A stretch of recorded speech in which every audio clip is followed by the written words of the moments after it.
में स्टार्ट कर दिया एक नई जर्नी फिजिकल वर्ल्ड। मतलब फिजिकल वर्ल्ड पढ़ने वाले हैं। क्लास 11th का चैप्टर हमने स्टार्ट किया है। क्लास 11th का सिलेबस फिजिक्स हमने स्टार्ट कर दिया है। साथ साथ ये सिर्फ बोर्ड लेवल का ही नहीं होगा, मतलब क्लास 11th के लिए ही नहीं होगा। आपका ये जेई एडवांस, जेई मेंस, या फिर आप नीट की तैयारी कर रहे हैं, या फिर AIEEE की तैयारी कर रहे हैं, एम्स की तैयारी कर रहे हैं, या फिर अदर प्रिपरेशन एग्जाम की तैयारी कर रहे हैं, यदि आपके सिलेबस में ये सभी चैप्टर्स हैं तो मैं हाई लेवल तक पढ़ाने वाला हूं।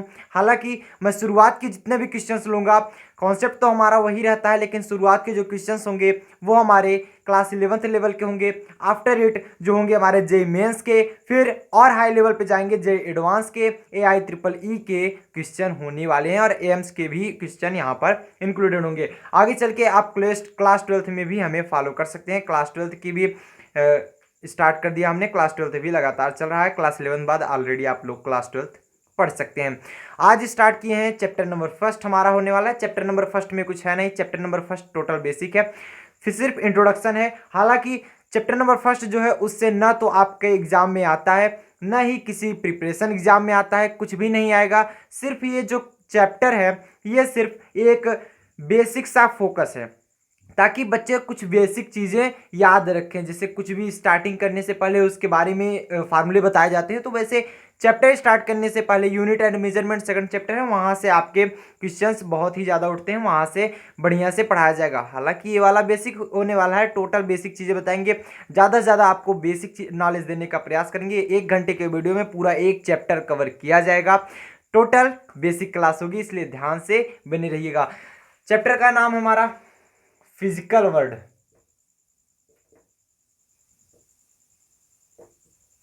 फिजिकल वर्ल्ड मतलब भौतिकी संसार, मतलब फिजिकल वर्ल्ड के बारे में ये टोटल पढ़ने वाले हैं। फिजिकल वर्ल्ड होता क्या है, तो इसमें हम बात करेंगे फिजिक्स क्या है, फिजिक्स की डिफिनीशन क्या होती है, सब कुछ बात करेंगे। हम कौन कौन से चैप्टर क्लास 11th में पढ़ने वाले हैं उसके बारे में भी चर्चा करेंगे।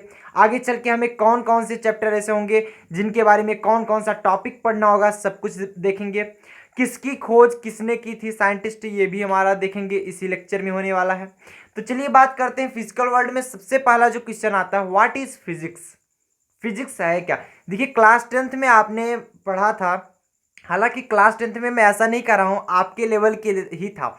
क्लास 10th में हर एक चीज़ आपके लेवल की होती है, क्लास 10th में आपके लेवल का था। लेकिन क्लास 11th में साइंस में बहुत अंतर हो गया। जैसे वहाँ पर फिजिक्स थोड़ा सा पढ़ते थे, यहाँ पर फिजिक्स बहुत ही ज़्यादा हो चुका है। इसलिए हालांकि लगभग लगभग क्लास 11th और क्लास 12th में सभी चैप्टर जितना आप फिजिक्स पढ़ते हो सभी के बारे में कवर कर दिया गया, सिर्फ 11th और 12th में। लेकिन ऊपरी हिस्से से मतलब थोड़ा थोड़ा भाग सबके लिए बताया गया। जैसे आप इलेक्ट्रोमैग्नेटिज्म देख लो, इलेक्ट्रोमैग्नेटिज्म के बारे में यहाँ पर बताया गया, इलेक्ट्रोडायनेमिक जिसका पार्ट होता है, इलेक्ट्रोस्टैटिक, इलेक्ट्रोडायनेमिक, तो थोड़ा सा पार्ट इसमें बता के छोड़ दिया गया। लेकिन जब आप आगे चलोगे, 12th पढ़ोगे, या फिर नीट IIT एग्जाम तैयारी करोगे, आफ्टर इट आप इंजीनियरिंग कोर्स करोगे, वहाँ पर भी मिलेगा टोटल, या फिर आप BSc करोगे, वहाँ पर भी आपको ज़्यादा डीपली नॉलेज में दिया जाएगा, है इलेक्ट्रोमैग्नेटिज्म में। बट यहाँ पर छोटी चीज़ें, जब तक आप छोटी चीज़ें नहीं जानोगे तब तक आपको आगे की चीज़ें नहीं मालूम चलेंगी। तो ज़्यादा समय वेस्ट न करते हुए हम अपने टॉपिक पे चलते हैं। What is physics. What is physics. Physics है क्या, कौन बताएगा। व्हाट इज फिजिक्स, फिजिक्स होता क्या है। सोचो 2-4 मिनट, उसके बाद बताइए फिजिक्स होता क्या है, ये चीज जानेंगे। ठीक, चलिए हम बताते हैं। जो फिजिक्स होता है यह साइंस का ऐसा भाग होता है, ध्यान समझिएगा, फिजिक्स साइंस का ऐसा भाग होता है जिसमें हम नेचर के बारे में स्टडी करते हैं, प्रकृति के बारे में, और नेचर में होने वाले प्रत्येक इवेंट के बारे में भी हम चर्चा करेंगे, जिसे हम प्राकृतिक घटनाएं भी बोलते हैं। प्राकृतिक घटनाएं जैसे आप हमको देख रहे हो, फिजिक्स का कमाल है। पहले ये कंप्यूटर लैपटॉप नहीं हुआ करता था, मोबाइल्स नहीं हुआ करते थे, टैबलेट्स नहीं हुआ करता था, फिर फिजिक्स के ही माध्यम से ये सब पॉसिबल हुए, अर्थात ये सब क्या है, फिजिक्स है। आप हमारी ध्वनि को सुन रहे हो किसके माध्यम से, फिजिक्स के माध्यम से। आपको साउंड पढ़ाएंगे हम आगे चल के। आप किसी चीज को देख रहे हो, फिजिक्स के माध्यम से। कोई नई टेक्नोलॉजी बनी, प्राकृतिक घटनाएं हुई, फिजिक्स के माध्यम से। मतलब जो भी चीज ये प्राकृतिक घटना या प्रकृति के बारे में हम जो पढ़ने वाले हैं या फिर आर्टिफिशियल भी चीजें हैं, तो वो सब हमारे लगभग लगभग सभी चीजें हमारे इंक्लूडेड है फिजिक्स के बारे में। तो चलिए बात करते हैं फिजिक्स होता क्या। लिखेंगे फिजिक्स इज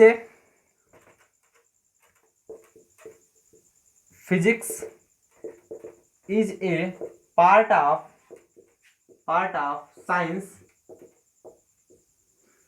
फिजिक्स मतलब जो भौतिक विज्ञान की वह शाखा है, यूपी बोर्ड के बच्चे भी ध्यान देंगे, भौतिक विज्ञान की वह शाखा है in which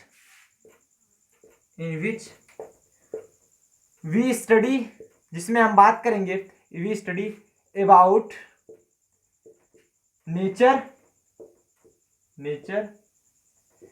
and event of nature.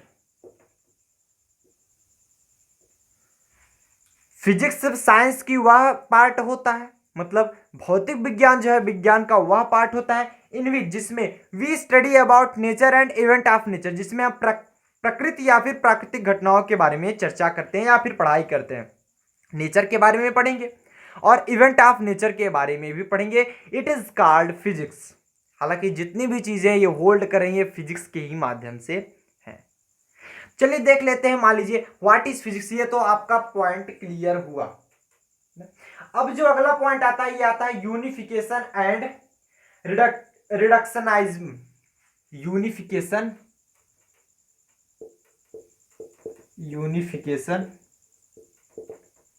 And रिडक्शनाइज्म, ये क्या होता है यूनिफिकेशन। सबसे पहले हम बात करते हैं यूनिफिकेशन के बारे में। यूनिफिकेशन, हालांकि इसका बहुत मतलब नहीं है यहां पर, तो हम ज्यादा चर्चा नहीं करेंगे, हम यूनिफिकेशन के बारे में चर्चा करने वाले हैं। यूनिफिकेशन क्या होता है? यूनिफिकेशन मतलब इसका नाम यूनिफिकेशन इसलिए पड़ा, फिजिक्स में आप बहुत ज्यादा लॉ देखोगे, मतलब फैराडे लॉ हो गया, मैक्सवेल लॉ हो गया, बर्नौली प्रिंसिपल हो गया, मतलब बहुत प्रिंसिपल, न्यूटन लॉ हो गया। अलग अलग साइंटिस्ट जो थे अलग अलग कॉन्सेप्ट बताए, जिसके सभी के कंबाइंड के द्वारा एक नई फिजिक्स की जर्नी स्टार्ट हुई। एक फिजिक्स हमारा बन सका, अलग अलग साइंटिस्ट के माध्यम से हर चीजें लगभग होल्ड होने लगी। क्या किसी एक मेथड से हो सकता था? नहीं हो सकता था। न्यूटन ने एक नियम दिया, गुरुत्वाकर्षण का नियम, क्या वो हर जगह फॉलो होता है? नहीं हो पाता है, फेल हो जाता है। कैपलर ने ग्रहों के संबंधी नियम दिए थे, क्या वो ग्रेविटेशनल लॉ फॉलो होगा? वो न्यूटन क्या नियम फॉलो करता है। तो मतलब जितने भी नियम हैं वो सब नियम कॉन्सेप्ट को मिला करके एक फिजिक्स का जर्नी स्टार्ट हुआ। जर्नी स्टार्ट हुआ। I am so sorry. तो फिजिक्स जो हमारा बन सका वो सभी साइंटिस्ट के नियमों को मिला करके स्टार्ट किया गया। हालांकि कुछ ऐसे वैज्ञानिक थे जो कि यूनिफिकेशन बनाने की कोशिश की, मतलब ऐसा कोई नियम बनाने की कोशिश किए जिसमें सभी के सभी लॉ इंक्लूडेड हो जाएं और होल्ड कर जाएं। जितने भी प्रिंसिपल बने हुए, जितने भी सिद्धांत बने हैं फिजिक्स से रिलेटेड में, जैसे आप हाकिंग जी को ही देख लीजिए, साइंटिस्ट, बहुत ही बड़े साइंटिस्ट हैं, स्टीफन हाकिंग जी जिसको हम बोलते हैं। तो स्टीफन ने कहा था कि ऐसा कोई नियम बनाया जाए, उन्होंने सोचा ऐसा कोई नियम बनाया जाए जो कि सभी फिजिक्स में जितने भी प्रिंसिपल है, जितने भी लॉ हैं, किसी एक में होल्ड कर दिए। इसलिए उन्होंने एक अपनी बुक भी लिखी थी, स्टीफन हाकिंग ने। स्टीफन हाकिंग ने एक बुक लिखी थी जिसमें सभी फिजिक्स में जितने लॉ थे सब के सब इंक्लूडेड हो गए थे। अब कौन सी बुक लिखी थी उसके बारे में भी हम चर्चा करेंगे। जैसे वो बुक का नाम था द थियरी ऑफ एवरीथिंग, इसे नाम ही दिए थे the theory of everything. The theory of everything मतलब ऐसी थियरी प्रत्येक चीज के लिए, मतलब हर एक चीज जिसमें इंक्लूडेड हो, ऐसी किताब का नाम दिए थे। ये थी हमारी बुक का नाम। उन्होंने काफी कोशिश की थी, लगभग लगभग इन्होंने पहुंच भी गए थे ये अपनी थियरी, अपने कॉन्सेप्ट को क्लियर करने के लिए, मतलब सभी लगभग लगभग सभी उसमें प्रिंसिपल होल्ड करे, ये ऐसा नियम बना भी चुके थे लगभग। लेकिन पूरा तो हो नहीं सकता, आप लोग जानते हो कोई भी चीज परफेक्ट नहीं होती। अब कोई एक नियम निकाल दो, सभी में नहीं लग सकता वो। जैसे कि इन्होंने अपना नियम था द थियरी ऑफ एवरीथिंग, काफी चीजें उसमें बताई थी, लगभग लगभग चीजें इंक्लूडेड हो गई थी उसमें। ठीक, जैसे कि उसमें कौन सा ला दिया था, इन्होंने एक ला निकाला था, मतलब किताब का तो नाम ये दे दिया, इसमें एक ला निकाला था, कौन सा, second law of thermodynamics. Second law of thermodynamics, इसकी मदद से, सेकंड लॉ ऑफ थर्मोडायनेमिक्स की मदद से ये क्या किए थे, लगभग लगभग पार्ट कवर करने की कोशिश किए थे सेकंड लॉ ऑफ थर्मोडायनेमिक्स के। थर्मोडायनेमिक्स का द्वितीय नियम, उष्मागतिकी से बोलते हैं, उष्मागतिकी का द्वितीय नियम। अब उष्मागतिकी का द्वितीय नियम क्या होता है, what is the second law of thermodynamics, ये हम आगे चल के बात करेंगे, आपके सिलेबस में भी है, हम वहां पर क्लियरली बात करेंगे। हालांकि मैं इसमें बात नहीं करने वाला हूं, क्योंकि ये आज का टॉपिक नहीं है हमारा, आज हमारा बेसिक चल रहा है। हम बारी बारी से बात करेंगे, जितने भी चैप्टर होंगे उनके सबके रिलेटेड बात करेंगे, डीपली बात करेंगे। ऐसा मत सोचिए कि बस ऐसे ऊपर से ही बात करेंगे, डीपली बात होने वाली है वहां पर। अब चलिए बात करते हैं, ये तो हमारी बात हो गई स्टीफन हॉकिंग की। मैक्सवेल ने भी दिया था मैक्सवेल नियम,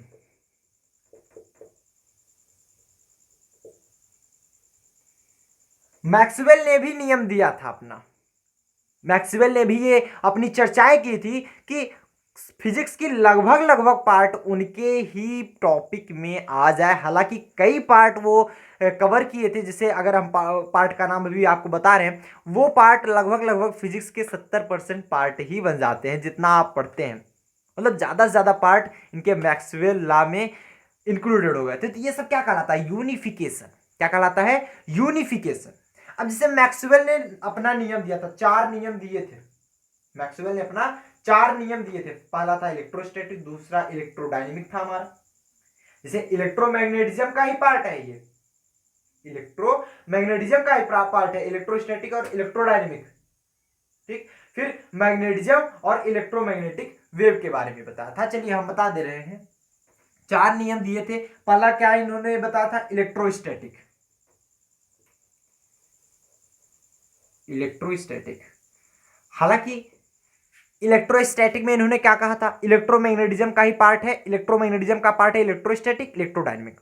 इलेक्ट्रोस्टैटिक में हम बात करते हैं जब चार्ज हमारे स्थिर रहते हैं, गतिमान नहीं होते हैं, और इलेक्ट्रोडायनेमिक में जब मूव करते रहते हैं।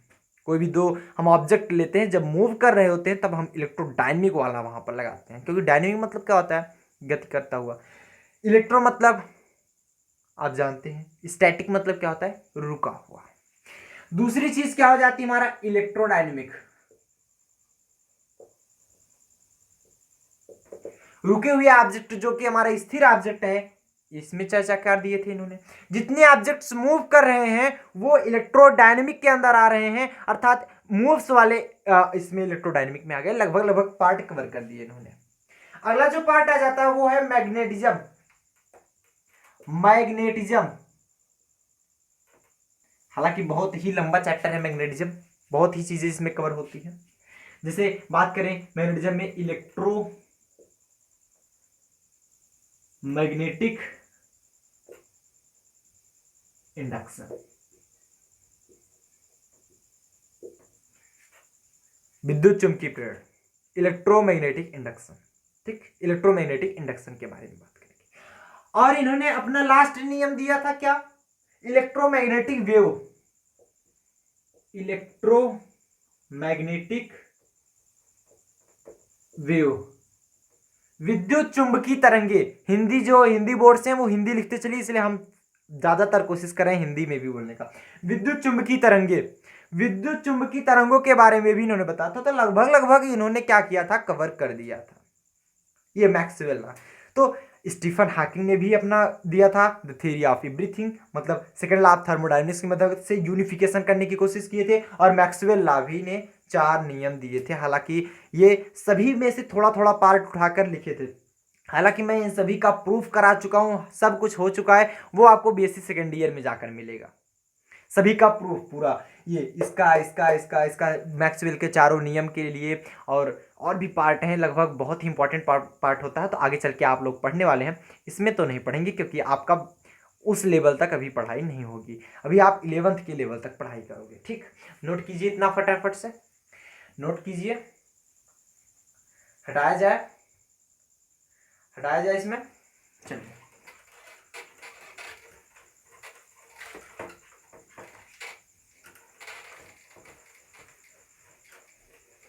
जैसे अब हम चर्चा करेंगे, जैसे मान लीजिए यूनिफिकेशन में आप देखते थे law of gravitation, law of gravitation, 2 law हमारे निकले थे मेनली। लॉ ऑफ ग्रेविटेशन, इसमें गुरुत्वाकर्षण का नियम, इसमें कौन कौन से लॉ होल्ड करते हैं, क्या क्या होल्ड करता है, वो चीज देख लेंगे। लॉ ऑफ ग्रेविटेशन में, लॉ ऑफ ग्रेविटेशन में होल्ड करता है, जैसे मान लीजिए पेंडुलम जो स्विंग करता है, पेंडुलम ऐसे ऐसे स्विंग करता है ना, झूलता है ऐसे ऐसे, वो भी हमारा लॉ ऑफ ग्रेविटेशन में आता है। क्यों आता है? ग्रेविटेशन के कारण, लॉ ऑफ ग्रेविटेशन में आता है पेंडुलम का, पेंडुलम स्विंग। ठीक, पेंडुलम जो स्विंग करता है ऐसे ऐसे ऐसे ऐसे, वो भी किस में आता है? Law of gravitation. मून का रिजॉल्विंग होना, मून का रिजॉल्व होना, मतलब ये हमारा अर्थ है, ये इधर मून है, ये ऐसे ऐसे चक्कर लगाता है, किसके कारण लगाता है? ग्रेविटेशन के कारण, गुरुत्वाकर्षण के कारण।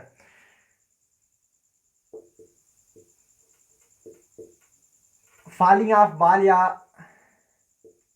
बॉल फॉलिंग लिख लेंगे, या कुछ भी फॉलिंग, किसी गेंद का गिरना या मार्कर का गिरना, मार्कर यहां से छोड़ देते हो नीचे जा रहा है, किसके कारण? ग्रेविटेशन के कारण। और ये भी हम बता देना चाहेंगे, अभी हम जस्ट आगे बताएंगे कि ग्रेविटेशन जो होता है, ग्रेविटेशनल फोर्स, ये मीडियम पर डिपेंड नहीं करता है। आगे चल के हम चर्चा करने वाले हैं सबके बारे में। अगली चीज जो हम चर्चा करेंगे इसमें, law of conservation of energy, बहुत इंपॉर्टेंट है, काफी टॉपिक इसमें कवर हुए। Law of conservation, conservation of energy, law of conservation of energy. Law of conservation of energy में क्या पढ़ेंगे? जैसे इलेक्ट्रिसिटी हम किरचॉफ सेकंड लॉ पढ़े थे, ये भी हमारा law of conservation of energy है। अभी हम पढ़ेंगे आगे चल के, डोंट वरी, ऐसा मत सोचिए किरचॉफ सेकंड लॉ है क्या, हम सब कुछ बताएंगे Kirchhoff first law second law जब हम इलेक्ट्रिसिटी पढ़ना स्टार्ट करेंगे। ये तो बेसिक है, कॉन्सेप्ट है, कौन कौन सा चैप्टर में पढ़ना है वो चीज हम बताते चल रहे हैं। किरचॉफ सेकंड लॉ किसमें पढ़े थे? इलेक्ट्रोस्टैटिक में, ओ सॉरी इलेक्ट्रिसिटी में। ठीक, किरचॉफ सेकंड लॉ हमने पढ़ा था इलेक्ट्रिसिटी में। लेंज लॉ पढ़े थे मैग्नेटिज्म में,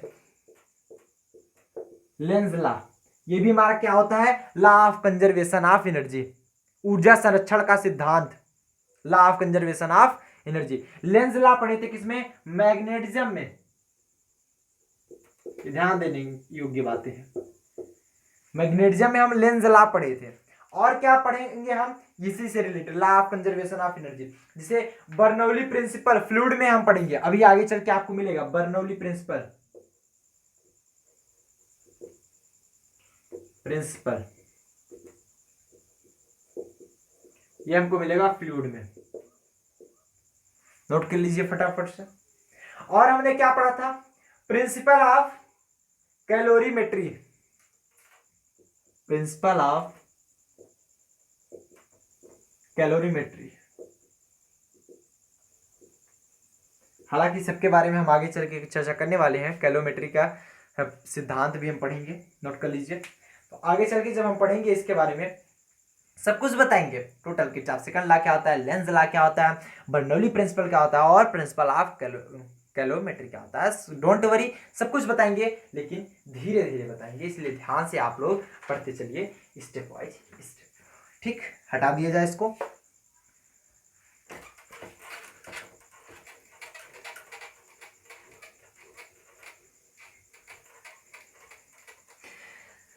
अब देखेंगे कहाँ कहाँ स्कोप है इसका, फिजिक्स का स्कोप कहाँ कहाँ है, स्कोप क्या है फिजिक्स का। तो हेडिंग डालेंगे scope of physics, scope of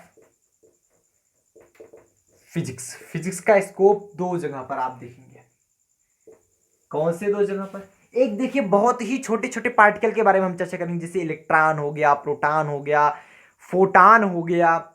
ये चीज आप आंखों से नहीं देख सकते हो, बिल्कुल नहीं देख सकते, बहुत ही छोटे पार्टिकल होंगे। तो इलेक्ट्रॉन, प्रोटॉन, न्यूट्रॉन, फोटान, इन सब के बारे में हम चर्चा करेंगे। फोटान क्या होता है आगे चल के बात करेंगे। जैसे लाइट जो आती है फोटान से मिलकर बनी होती है, फोटान से। तो ये सब हम बात करेंगे माइक्रोस्कोप में। माइक्रोस्कोप दो चीजें होती है, माइक्रोस्कोप जिसमें हम सूक्ष्म वस्तुएं की बात करेंगे। माइक्रो मतलब सूक्ष्म होता है, माइक्रो। अब एक होता है मैक्रो स्कोप। तो ये जो मैक्रोस्कोप में क्या करेंगे, बड़े बड़े ऑब्जेक्ट की हम चर्चा करेंगे। जैसे मान लीजिए पत्थर ले लिए, ये बड़ा ऑब्जेक्ट हो जाता है। छोटा ऑब्जेक्ट मतलब जैसे इलेक्ट्रॉन, प्रोटॉन, न्यूट्रॉन, फोटॉन, ये सब। माइक्रोस्कोप में हम क्या बोलेंगे स्थूल चीजें के बारे में बात करेंगे हम, ठीक, बड़ी वस्तु के बारे में। तो फिजिक्स का जो स्कोप है, एक तो माइक्रोस्कोप, दूसरा हमारा माइक्रोस्कोप। माइक्रोस्कोप और मैक्रोस्कोप में अंतर होता है, समझ में आ रहा है? माइक्रोस्कोप और मैक्रोस्कोप, क्लियर। अब माइक्रोस्कोप में आपको क्या पढ़ना है, मैक्रोस्कोप में क्या पढ़ना है, वो चीज हम देखेंगे। जो माइक्रोस्कोप होता है ये क्वांटम फिजिक्स में बात किया जाता है। किसमें? Quantum physics.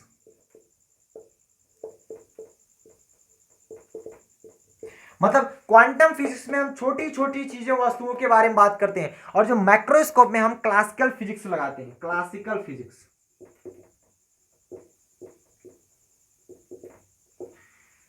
नोट करते रहिए, तब तक हम अपने मार्कर को थोड़ा खिला पिला दें, ये बेचारा थक जाता है। नोट करते रहे। माइक्रोस्कोप क्या होता है, मैक्रोस्कोप क्या होता है, उम्मीद करते हैं आपको समझ में आया होगा। माइक्रोस्कोप में किसके बारे में हम चर्चा करेंगे? क्वांटम मैकेनिक्स या क्वांटम फिजिक्स आप बोल सकते हो। आगे चल के हमारा क्लास 12th में ये पूरा मिलेगा, क्वांटम मैकेनिक्स या क्वांटम फिजिक्स। माइक्रोस्कोप जो है क्लास 12th का बहुत ही ज़्यादा बड़ा टॉपिक है, मतलब लगभग लगभग टॉपिक इसी के बारे में हम चर्चा करेंगे। क्लास 12th में जो होने वाला है सूक्ष्म कणों के बारे में बात होगी, जैसे इलेक्ट्रॉन, प्रोटॉन, न्यूट्रॉन, फोटॉन। मतलब क्लास 12th में हम लगभग चीज़ें माइक्रोस्कोप में ही चर्चा करेंगे। हालांकि क्लासिकल, देखिए क्लास 12th में, ये क्लास 12th में पढ़ना है आपको, क्लास 11th में इसके बारे में नहीं, आपको सिर्फ माइक्रोस्कोप के बारे में पढ़ना है। माइक्रोस्कोप नहीं, सिर्फ माइक्रोस्कोप को। तो क्लास 11th में जो आपको पढ़ना है माइक्रोस्कोप के बारे में, माइक्रोस्कोप नहीं पढ़ना है, ठीक। ये पढ़ना है क्लास 12th में, ये पढ़ना है क्लास 11th में। चलिए अब आता क्या है, ये चीज पहले जान लेंगे। इसमें मॉडर्न फिजिक्स आती है, क्वांटम फिजिक्स में मॉडर्न फिजिक्स। हालांकि ये पहले नहीं थी, पहले ऐसा नहीं मालूम हुआ करता था कि इलेक्ट्रॉन भी होते हैं, ये तो बाद में आया, इसलिए इसका नाम मॉडर्न फिजिक्स पड़ गया। क्या पढ़ा? Modern physics. ये इसमें पढ़ना है मॉडर्न फिजिक्स, जो कि हमारा किस में पढ़ने वाले हैं? 12th में। आगे चल के हम टोटल ये टॉपिक माइक्रोस्कोप हम 12th में ही पढ़ेंगे। क्लासिकल फिजिक्स में क्या होता है? मैकेनिक्स होता है, थर्मोडाइनमिक्स होता है, इलेक्ट्रोमैग्नेटिज्म होता है और ऑप्टिक्स होता है। कौन कौन सा टॉपिक होता है यहां देख लेंगे। पहला तो आप क्या बताओगे? मैकेनिक्स होता है, मैकेनिक्स। और थर्मोडायनेमिक्स होता है, थर्मोडायनेमिक्स। और क्या होता है? देखिए मैकेनिक्स हो गया, थर्मोडायनेमिक्स हो गया, साथ साथ हमारा इलेक्ट्रोमैग्नेटिज्म और ऑप्टिक्स। इलेक्ट्रोमैग्नेटिज्म और ऑप्टिक्स। मैकेनिक्स और थर्मोडायनेमिक्स हम किस में पढ़ेंगे? 11th में पढ़ेंगे। और इलेक्ट्रोमैग्नेटिज्म और ऑप्टिक्स हम किस में पढ़ेंगे? 12th में पढ़ेंगे। मतलब ये जो टॉपिक होने वाला है मैकेनिक्स और थर्मोडायनेमिक्स हम 11th में पढ़ने वाले हैं। आप याद कर लीजिए, आप जो इस देख रहे हो, आप 11th के बच्चे हो या फिर आप तैयारी कर रहे हो नीट, IIT, जेई की या फिर अदर प्रिपरेशन एग्जाम की, तो मैकेनिक्स और थर्मोडायनेमिक्स हम यहाँ पर पढ़ेंगे। हालांकि क्लास 11th में डीपली लेवल का नहीं है, लेकिन मैं डीपली लेवल का पढ़ाने वाला हूं, क्योंकि मैं नहीं चाहता कि क्लास 11th के बच्चे सिर्फ क्लास 11 12th तक ही पढ़ के रह जाएं, आगे चले उनको प्रॉब्लम हो। मैं वो हर चीजें आपको प्रोवाइड करने की कोशिश करूंगा जो कोटा जैसे बड़े बड़े संस्थान में प्रोवाइड किए जाते हैं। लास्ट तक बने रहेंगे, आपको स्वयं ही समझ में आ जाएगा 2-4 वीडियो देखने के बाद कि मैं किस लेवल तक पढ़ाता हूं। मैं टोटल हाई लेवल तक पढ़ाता हूं, यहां तक कि मैं हर एक चैप्टर, जैसे फर्स्ट चैप्टर हम पढ़ाएंगे, इसमें तो कोई भी हमारा क्वेश्चंस बनते नहीं, सेकंड चैप्टर बनाएंगे, सेकंड चैप्टर से हम 2-3 वीडियो खास करके जेई मेंस, जेई एडवांस और नीट के क्वेश्चंस, एम्स के क्वेश्चंस और AIEEE के क्वेश्चंस हम उठाते हैं। अदर प्रिपरेशन एग्जाम में भी जो आते हैं, तो 2-3 वीडियो हम सिर्फ उन्हीं के क्वेश्चंस उठाते हैं, सिर्फ और सिर्फ उन्हीं के क्वेश्चंस। इसलिए मैं आपको रिकमेंड करता हूं, अगर आपकी इच्छा नहीं है पढ़ने की, फिर भी आप लोग पढ़िए। मैं फ्री ऐप कोर्स आपको सभी चीजें प्रोवाइड करा रहा हूं, तो क्या जरूरत है आपको इतने इतने पैसे देने की। वहां पर जाएंगे 10,000 20,000 रुपए मंथली उसके कोचिंग फीस होती है, तो क्या ज़रूरत है इतने फीस देने की जब आपको फ्री ऐप कोर्स ये चीज़ें मिल रही हैं। हालांकि मैं आपको बाध्य नहीं कर रहा हूं कि नहीं हमारे ही वीडियो देखिए, लेकिन जब आप देखोगे आप खुद जान जाओगे। एक चैप्टर आप पढ़ के देखिए, मैं हाई लेवल तक ही पढ़ाता हूं, क्योंकि मैं छोटी लेवल पढ़ाने में इंटरेस्ट नहीं रखता कि छोटी लेवल पढ़ा के छोड़ दिया जाए। मेरे वीडियो देखेंगे आप लोग 11 12th में लगातार, अगर हमारे साथ बने रहेंगे, अगर आप मेहनत करके पढ़ेंगे, क्योंकि मैं तो आपको एकदम मेहनत मेहनत करके मैं पढ़ा सकता हूं, ये नहीं है कि आपको घोर के पिला दूंगा। मेहनत आपको स्वयं करना होगा। मैं जितना होमवर्क देता हूं, होमवर्क आपको करना पड़ेगा, होमवर्क भी मैं देता हूं, ये भी ध्यान दीजिएगा। ऐसा नहीं कि आप सिर्फ देख के चले जाओगे, होमवर्क भी मैं देता हूं, होमवर्क भी आपको करना पड़ेगा। साथ साथ यदि होमवर्क भी कर रहे हो, जितना मैं कह रहा हूं उतना पढ़ाई भी कर रहे हो, खुद से सेल्फ स्टडी भी कर रहे हो, आपको प्रिपरेशन से कोई भी नहीं रोक सकता। क्लास 11 12th में तुरंत आफ्टर इट आपको कोचिंग करने की ही जरूरत नहीं पड़ेगी कि आप कोचिंग करो साल 2 साल बैठ करके, तब जाके आप नीट या फिर IIT को क्वालिफाई कर पाओगे। आप डायरेक्टली क्वालिफाई कर पाओगे अगर आप मेहनत कर रहे हो अभी से ही। इसीलिए तो मैंने सेक्शन स्टार्ट किया है, ताकि हर एक बच्चों को फ्री ऐप कोर्स, क्योंकि सभी बच्चे उस कैटेगरी के नहीं होते हैं जो वहां तक जाएं बड़े बड़े संस्थानों में और बढ़िया से फीस जमा करें, ऐसा कोई बात ही नहीं हो पाती, सभी बच्चों के लिए नहीं होता है, मैं समझ रहा हूँ। इसलिए मैं फ्री ऐप कोर्स निकाला हूँ कि हर एक बच्चे, जितने भी बच्चे हैं, ऑल इंडिया के जितने भी बच्चे हैं, वो इस चैनल से जुड़े होने के बाद टोटल प्रिपरेशन की पूरी तैयारी कर सकें। हर एक चीज़ें मैं आपको प्रोवाइड कराऊंगा। लाइव सेक्शन में आकर के आपको लाइव सेक्शन भी दिए जाएंगे, और जितने भी क्वेश्चंस आते हैं, जैसे जेई में, नीट में, IIT में, जेई IIT एक ही है, तो IIT हाई लेवल की मतलब तैयारी कर पाते हैं, हाई लेवल में आते हो तो आप IIT के कॉलेज में एडमिशन हो पाता है। तो आप जितना ज़्यादा से ज़्यादा मेहनत करेंगे वैसे ही होगा। और हमें लाइव क्लास बनाऊंगा, किस प्रकार के क्वेश्चंस आते हैं, उसमें मैं 10 सेकंड का टाइम भी रखूंगा, या जो लंबे क्वेश्चंस होंगे उसमें 50 सेकंड का टाइम या 1 मिनट का टाइम वहाँ पर होगा। उसको आपको सॉल्व करके आंसर देखते हैं कितने बच्चे दे पाते हैं। अगर पूरा सेक्शन पढ़े होंगे तो वो आंसर दे पाएंगे। इसलिए मैं कहता हूँ ध्यान से पढ़िए, ईमानदारी से पढ़िए, जिससे कि आपका भविष्य उज्जवल हो सके। चलिए आगे पढ़ते हैं। ऑप्टिक्स और इलेक्ट्रोमैग्नेटिज्म आपको 12th में पढ़ना है, और आपको मॉडर्न फिजिक्स भी 12th में ही पढ़ना है। फटाफट से इसको नोट डाउन कर लीजिए। अब हम अगर पार्ट की बात कर लें, मैकेनिक्स में क्या पार्ट होते हैं, थर्मोडायनेमिक्स में क्या पार्ट होते हैं, इलेक्ट्रोमैग्नेटिज्म ऑप्टिक्स में क्या पार्ट होते हैं, ये सभी पार्ट अभी तुरंत हम दिखा देंगे, क्योंकि ज्यादा टाइम वेस्ट नहीं करना चाहते हैं। तो फटाफट इसको नोट कर लीजिए और स्क्रीनशॉट ले लीजिए। तो आप देख सकते हैं, जिसे मैकेनिक्स हो गया, थर्मोडायनेमिक्स, इलेक्ट्रोमैग्नेटिज्म, ऑप्टिक्स और मॉडर्न फिजिक्स। मैकेनिक्स में हम क्या पढ़ेंगे, मैकेनिक्स में हम मोशन, गति के बारे में पढ़ेंगे।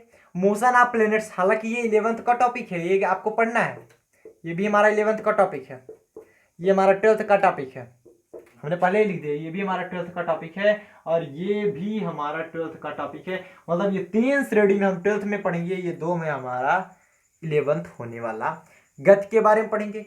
प्लैनेट मोशन मतलब प्लेनेट मतलब होता है उपग्रह, उपग्रह के बारे में भी पढ़ेंगे, प्लैनेट्स मोशन, ठीक, सॉरी, ग्रह के मोशन के बारे में पढ़े, प्लेनेट मतलब ग्रह होता है ना। और साउंड वेव पढ़ेंगे। साउंड मतलब जैसे आपको आवाज की ध्वनि जो है, उसकी वेव जो है, ध्वनि तरंगे जिसे आप बोलते हो उसके बारे में पढ़ेंगे। फ्लोटेशन के बारे में पढ़ेंगे, फ्लोटेशन कैसे होता है। जैसे आप मान लीजिए मनुष्य तैरते हैं तो किस कारण तैरते हैं वो भी हम पढ़ने वाले हैं। हालांकि क्लास 9th में आपने पढ़ा रहा होगा, थोड़ा सा पार्ट रहा होगा कि जितना फोर्स आप पानी पे लगा रहे हो वो भी उतना लगा रहा है। फोर्स के कारण आपके आयतन के अनुसार, यदि आपका आयतन ज़्यादा है और आपका भार कम है तो आप उस पानी के पेक्षा, जल के पेक्षा या जिस पे आप हो तो उससे ऊपर रहोगे। तो फ्लोटेशन के बारे में पढ़ेंगे। जब हम फ्लोटेशन टॉपिक पढ़ेंगे तो आपके मन में कोई भी डाउट्स नहीं रह जाएंगे। व्हील रोटेशन के बारे में पढ़ेंगे। फ्रिक्शन मतलब घर्षण के बारे में पढ़ेंगे। और घर्षण मतलब जैसे मान लीजिए आप साइकिल चलाते हो तो मेन रोड जो होती है उस पर अच्छी चलती है कि थोड़ा खराब रोड होती है तो उस पर अच्छी चलती है, जो मेन रोड होती है। आप हाथ को ऐसे ऐसे रगड़ो, फ्रिक्शन हो रहा है। मतलब कोई भी ब्रह्मांड में ऐसी चीज ही नहीं है, nothing in the world which is frictionless. कोई भी ऐसी चीज नहीं जो कि फ्रिक्शनलेस हो, जो कि फ्रिक्शन से फ्रिक्शन उसमें ना हो। जैसे ये बोर्ड है, बोर्ड तो नहीं दिख रहा है कि सर फ्रिक्शन तो नहीं है। अब दिमाग आया भाई, फ्रिक्शन ना होता तो इस पे हम लिख कैसे पाते। फ्रिक्शन अगर जिस पर नहीं होता है उस पर यदि हम किसी गेंद को ऐसे लुढ़का दे तो वो जीवन भर वो लुढ़कती ही रहेगी। जैसे आप कांच का इतना सिंपल होता है लेकिन उसमें भी फ्रिक्शन होता है। बेंडिंग ऑफ रॉड, रॉड जो बेंड होता है, जैसे मान लीजिए रॉड हो गई, रॉड का बेंड होना, झुकना, या फिर जैसे मान लीजिए ये रॉड का ऐसे बेंड होना क्या कहलाता है, हमारा क्यों बेंड होता है वो भी पढ़ेंगे। अगला आता है हमारा थर्मोडायनेमिक्स। जैसे हम लाभ थर्मोडायनेमिक्स पढ़ेंगे, हीट के बारे में पढ़ेंगे, उष्मा जिसे आप बोलते हो, टेम्परेचर के बारे में पढ़ेंगे जिसे आप तापमान बोलते हो, हीट इंजन के बारे में पढ़ेंगे जिसे आप उष्मा इंजन बोलते हो, रेफ्रिजरेटर के बारे में पढ़ेंगे। रेफ्रिजरेटर, कोई भी चीज गर्म ठंडी क्यों ठंडी क्यों होती है, रेफ्रिजरेटर। जिसे आप फ्रीज बोलते हैं ना, फ्रिज का फुल नाम होता है रेफ्रिजरेटर। इलेक्ट्रोमैग्नेटिज्म में हमारा क्या टॉपिक होता है, हालांकि ये 12th का टॉपिक है, 12th में पढ़ेंगे, फिर भी समझ लिए। करंट मतलब धारा पढ़ेंगे, फील्ड मतलब क्षेत्र पढ़ेंगे, चार्ज मतलब आवेश पढ़ेंगे वहां पर, और इलेक्ट्रोमैग्नेटिक वेव विद्युत चुंबकीय तरंगे भी पढ़ेंगे, और एसी डीसी के बारे में पढ़ेंगे। अल्टरनेट करंट क्या होता है, डायरेक्ट करंट क्या होता है, मैग्नेट्स के बारे में भी हम वहां पर चर्चा करेंगे। पार्टिकल ऑप्टिक्स में क्या बात करेंगे, पार्टिकल के बारे में बात करेंगे। लाइट मतलब प्रकाश के बारे में बात करेंगे, वेव मतलब आपकी तरंगे के बारे में बात करेंगे। लेंस मतलब आप लेंस के बारे में भी हम बात करेंगे। मिरर आप जानते हो, शीशे जो मिरर होता है जिससे अपना चेहरा देखते हो, यानी बात झाड़ते हो ना बढ़िया से। टेलीस्कोप, टेलीस्कोप मतलब आप देख सकते हो, जैसे टेलीस्कोप के माध्यम से हम किसी ग्रह को देखना हुआ तो उसी के माध्यम से। रेनबो, जैसे आप देखते हो ना बरसात के महीनों में रेनबो उग जाता है, तो क्यों उगता है वो चीज़ हम क्लास 12th में बात करेंगे। अब बात आती है मॉडर्न फिजिक्स की। मॉडर्न फिजिक्स में हमने बताया था बहुत ही छोटे छोटे, क्योंकि ये माइक्रोस्कोप का पार्ट होता है। माइक्रोस्कोप में इसमें हम क्वांटम मैकेनिक्स लगाते हैं। इलेक्ट्रॉन नेचर के बारे में पढ़ेंगे, इलेक्ट्रॉन के नेचर के बारे में पढ़ेंगे, एटम्स के बारे में पढ़ेंगे, एटम्स क्या होते हैं, एटम के बारे में टोटल पढ़ेंगे, इलेक्ट्रॉन प्रोटॉन न्यूट्रॉन सब कुछ बारे में पढ़ने लेंगे। एक्सरे क्या होती है, सेमीकंडक्टर क्या होता है। सेमीकंडक्टर आप लोग जानते ही हो, एक कंडक्टर होता है, एक इंसुलेटर होता है, एक सेमीकंडक्टर होता है। सेमीकंडक्टर क्या होता है, जिसे हम अर्धचालक बोलते हैं। तो वो चीज़ जैसे आपका ये क्या ले लेते हो, SE हो जाता है, और एक होता है और शायद याद नहीं आ रहा है जी, इसलिए याद आ रहा है तभी बता देंगे। न्यूक्लियस, न्यूक्लियस के बारे में पढ़ेंगे। जैसे न्यूक्लियस क्या होता है, नाभिक जिसे आप बोलते हो, ठीक। हाँ सॉरी, SE नहीं होता, सिलिकॉन, जर्मेनियम और सिलिकॉन, जडार और SI इसके उदाहरण है। न्यूक्लियस क्या होता है उसके बारे में भी हम चर्चा करेंगे। तो न्यूक्लियस के बारे में चर्चा करेंगे, इलेक्ट्रॉन प्रोटॉन न्यूट्रॉन ऑलवेज आ जाएगा। तो हमको इसके बारे में पढ़ना है, तो फटाफट से इसका स्क्रीनशॉट ले लीजिए, फिर हम आगे चलते हैं। ले लिए स्क्रीनशॉट, चलिए। ये तो है हमारा पूरा का पूरा टॉपिक, हमने कवर किया क्या क्या हमको पढ़ना है। हालांकि हमने फर्स्ट चैप्टर स्टार्ट कर लिया है, तो भाई अगर ना बताएं कुछ फर्स्ट चैप्टर के बारे में तो ये तो नाइंसाफी होगी। तो कुछ चलिए बता देते हैं बेसिक चीज़ें। ये तो हमें क्या क्या पढ़ना था, अभी तक तो हमने ये बकवास किए हैं। अब चलिए बात करते हैं हमें फर्स्ट चैप्टर में क्या पढ़ना है, वो चीज़ थोड़ा सा देख लेते हैं। नहीं तभी कुछ बच्चे नाराज होंगे, सर बकवास करके बहा दिए, कुछ बताया नहीं। देखिए पर डे आपकी वीडियो आएगी, ध्यान से सुन लीजिए। क्लास 11th की जो वीडियो होगी वो 7 बजे सुबह, 7 बजे शाम को आएगी। 7 AM और 7 PM, 7 बजे सुबह 7 बजे शाम। हाथ पैर धुल के बैठ जाना, डेली लाइव क्लास चलेगी 7 बजे सुबह 7 बजे शाम। 7 बजे उठ जाओगे ना आराम से, इसलिए हमने रखा है, ऐसा नहीं कि 6 बजे रख दिया। कई बच्चे तो सोते रहते हैं बढ़िया हमारी नींद लेकर के। हाँ, लॉकडाउन चल ही रहा है तो ऐसा मत करना, उठ उठ जाना बढ़िया 7 बजे फ्रेश होकर के। 7 बजे लाइव क्लास, 7 बजे शाम को आप पढ़ सकते हैं, बाद में भी पढ़ सकते हो, लेकिन लाइव क्लास का मजा कुछ दूसरा होता है। फिर 8 बजे हमारा चलेगा 12th का टॉपिक, 8 बजे सुबह 8 बजे शाम, ये टॉपिक कवर हुआ। हालांकि मैं फिजिक्स और मैथ चला रहा हूँ उसका बीएससी सेकेंड ईयर का, तो वो तो बीएससी सेकेंड ईयर वाले बच्चे जानते ही हैं, इस समय अभी उसका नियम नहीं है। तो हालांकि मैं 7 8 बजे के बाद से उसका स्टार्ट कर दूंगा, 9 बजे से उसको पढ़ा दूंगा शाम को, सुबह नहीं आएगी। तो ये क्लास 11th और 12th आएगा।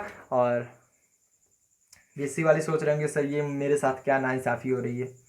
भाई नाइंसाफ़ी नहीं हो रही, कितने वीडियो बनाऊंगा मैं। जल्द ही सेकंड ईयर का टॉपिक खत्म कर दूंगा, थर्ड ईयर हमने स्टार्ट किया है लगभग, जल्द ही उसको भी आगे बढ़ा देंगे। तो सेकंड ईयर का टॉपिक हमारा थोड़ा बचा है, तो उसको जल्दी जल्दी कवर कर लेंगे, डोंट वरी। तो चलिए आगे चलते हैं। अब हेडिंग डालेंगे हम फंडामेंटल फोर्स इन नेचर। ये हमारा फर्स्ट चैप्टर में पढ़ रहे हैं फंडामेंटल, अब ध्यान से पढ़िए, fundamental force in nature. Nature में जो फंडामेंटल फोर्स होता है क्या होता है वो चीज हम जानेंगे। फंडामेंटल फोर्स अगर बात करें, 4 फोर्स हम यहाँ पर पढ़ने वाले हैं। जैसे एक तो ग्रेविटेशनल फोर्स हो गया, इलेक्ट्रोमैग्नेटिक फोर्स हो गया, तीसरा चीज जो न्यूक्लियर फोर्स होता है, एक तो हमारा स्ट्रांग होता है, एक वीक न्यूक्लियर फोर्स होता है। एंड वीक वाला कहीं पर यूज नहीं होता है, स्ट्रांग वाला जनरली यूज किया जाता है। स्ट्रांग वाला कहाँ कहाँ यूज होता है सब कुछ बताएंगे, हर चीज के बारे में पढ़ेंगे। हेडिंग तो डाल ही लिया fundamental force in nature. Fundamental force क्या होता है नेचर में, तो इसकी हिंदी अगर आपको जाननी हो तो हिंदी देख लेते हैं कि फंडामेंटल फोर्स होता क्या है। प्रकृति में मूल बल, प्रकृति में मूल कौन कौन से बल होते हैं प्रकृति में, जैसे आपका ग्रेविटेशनल फोर्स लग रहा है ये तो प्रकृति में मूल बल है। इलेक्ट्रोमैग्नेटिक फोर्स लग रहा है ये भी तो है। अब क्या होता है पहले इसको बता देते हैं, फिर हम आगे चर्चा करेंगे। तो फर्स्ट आप डाल देंगे यहां पर gravitational force. Gravitational force, gravitational force क्या है? गुरुत्वाकर्षण बल, गुरुत्वाकर्षण बल। कई हिंदी बोर्ड के बच्चे नाराज होता है, ये सर हिंदी में तो लिख भाई ना ही करता। अरे लिख रहे हैं काहे घबरा रहे हो, इसीलिए तो हम बता देते हैं, नहीं तो कुछ बच्चे कमेंट करते हैं कहा सर जी हिंदी में तो लिख भाई ना ही करता, कैसे हम जानी। तो ऐसा ऐसा करो, ध्यान से समझिए, जब मैं हिंदी बोलता हूँ तो आप लोग क्या किया करो, वीडियो को पोस्ट करके आराम से नोट कर लिया करो। नहीं तो कुछ बच्चे तो सोच में पड़ जाते हैं हिंदी में तो बोलते ही ना, यहाँ कहीं किसी पढ़ा जाए। तो डोंट वरी, आप इंग्लिश में ज़्यादा शिफ्ट हुई, क्योंकि आगे चल के जैसे मान लीजिए किसी प्रिपरेशन एग्जाम की तैयारी कर रहे हो, या फिर आप बीएससी करोगे, अभी से जब आपका टॉपिक बन जाएगा, जैसे पहली वीडियो तो नहीं समझ में आएगी इंग्लिश में, मैं 100% गारंटी देता हूँ। इंग्लिश में पहली वीडियो अगर आप समझ रहे हो, इंग्लिश बोर्ड के बच्चे हो तब तो समझ में आएगा, हिंदी बोर्ड के हो तो नहीं समझ में आएगा। अरे पता नहीं क्या पता नहीं, इसलिए मैं थोड़ा सा मिक्सिंग में बता रहा हूँ, हिंदी भी समझाते चल रहा हूँ। अगर आप ये देखते चले गए, आपकी इच्छा है मैं सीख जाऊँगा, मैं गारंटी के साथ देता हूं। पहला चैप्टर ये चलेगा, दूसरा चैप्टर हमारा जो आएगा, दूसरे चैप्टर बाद तीसरा चैप्टर आप हिंदी नहीं पढ़ना चाहोगे। आप 2 चैप्टर देखें, ये तो हमारा छोटा है, पहला वाला चैप्टर मतलब वही दूसरा वाला चैप्टर देखने के बाद आप तीसरा चैप्टर सिर्फ और सिर्फ ये कभी कमेंट नहीं करोगे सर हिंदी पढ़ा दो, आप हमेशा कहोगे सर इंग्लिश में बोलिए, क्योंकि इंग्लिश बहुत ही सिंपल है, बच्चे इसको हार्ड समझते हैं। मैं इसलिए इसको अभी मिक्सिंग टॉपिक बता रहा हूँ, दूसरा वाला भी मिक्सिंग बताऊंगा, तीसरा वाला मैं 100% गारंटी देता हूँ आप नहीं कहोगे सर हमें हिंदी इसकी बता दीजिए। ठीक, चलिए। ग्रेविटेशनल फोर्स, गुरुत्वाकर्षण बल होता क्या है? गुरुत्वाकर्षण बल ये होता है, जैसे मान लीजिए एक अर्थ हो गया, क्या अर्थ, कोई पॉइंट है, ये ऑलवेज इसको अट्रैक्ट करेगा। It is only attraction force not repulsion force. यह केवल आकर्षण बल होता है, प्रतिकर्षण तो होता नहीं है। अरे भाई इसको अगर छोड़ दो तो ये नीचे की तरफ आएगा ना, ऊपर की तरफ जाएगा नहीं। अब खुद भी जंप करो नीचे ही आओगे, चाहे जो भी ऑब्जेक्ट ऊपर फेंको नीचे ही आता है। क्यों? क्योंकि gravitational force always attraction force होता है। आप बोर्ड के पास खड़े हो फिर भी ये थोड़ा सा अट्रैक्ट करा है, हमें तो नहीं महसूस हो रहा है। ऐसा नहीं महसूस होता कि आपको महसूस हो, आपको इतना छोटा ग्रेविटेशनल फोर्स लगता है, इतना कम लगता है तो आपको महसूस नहीं होता। फिर सर पृथ्वी पे कैसे महसूस होता है? पृथ्वी पे बहुत ज़्यादा गुरुत्वाकर्षण बल है इसलिए ज़्यादा महसूस होता है। चंद्रमा पर चले जाओगे, जितनी जोर जंप यहाँ पर करते हो 1 फीट तक कूदते हो, वहाँ पर 6 फीट तक ऊपर चले जाओगे। मतलब हम इतना ऊपर तक, हमारे जितना ऊपर तक जंप करने पे कूद जाओगे। अरे सर वाह वाह वाह सर, मज़ा आ जाएगा तब तो, कूदने का वो आनंद ही दूसरा होगा। हाँ? तो चलिए गुरुत्वाकर्षण बल क्या होता है उसके बारे में चर्चा करते हैं। समझ में आया गुरुत्वाकर्षण बल क्या होता है? इसको न्यूटन ने दिया था। दिस फोर्स लिख लेंगे, this force is derive by Newton. अब हिंदी बोर्ड वाले बच्चे लिख लेंगे, यह न्यूटन के द्वारा डिराइव किया गया, यह बल न्यूटन के द्वारा डिराइव किया गया अकॉर्डिंग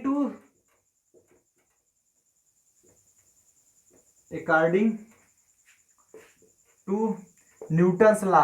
न्यूटन ने डिराइव किया भाई, न्यूटन ने नियम दिया था, न्यूटन्स लॉ, न्यूटन के लॉ के नियम के अनुसार, ओ सॉरी लॉ के नियम के अनुसार नहीं, न्यूटन के नियम के अनुसार क्या होता है। अब समझिएगा, पहले हम पॉइंट लिखेंगे उसके बाद आपको समझाते चले जाएंगे। ठीक, होता क्या है ये तो लिखेंगे इसमें, the gravitational force, the gravitational force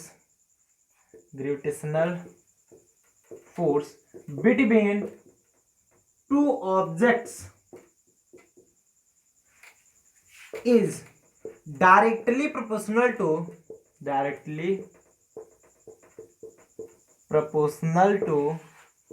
the product of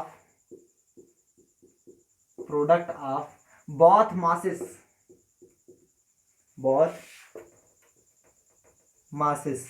and inversely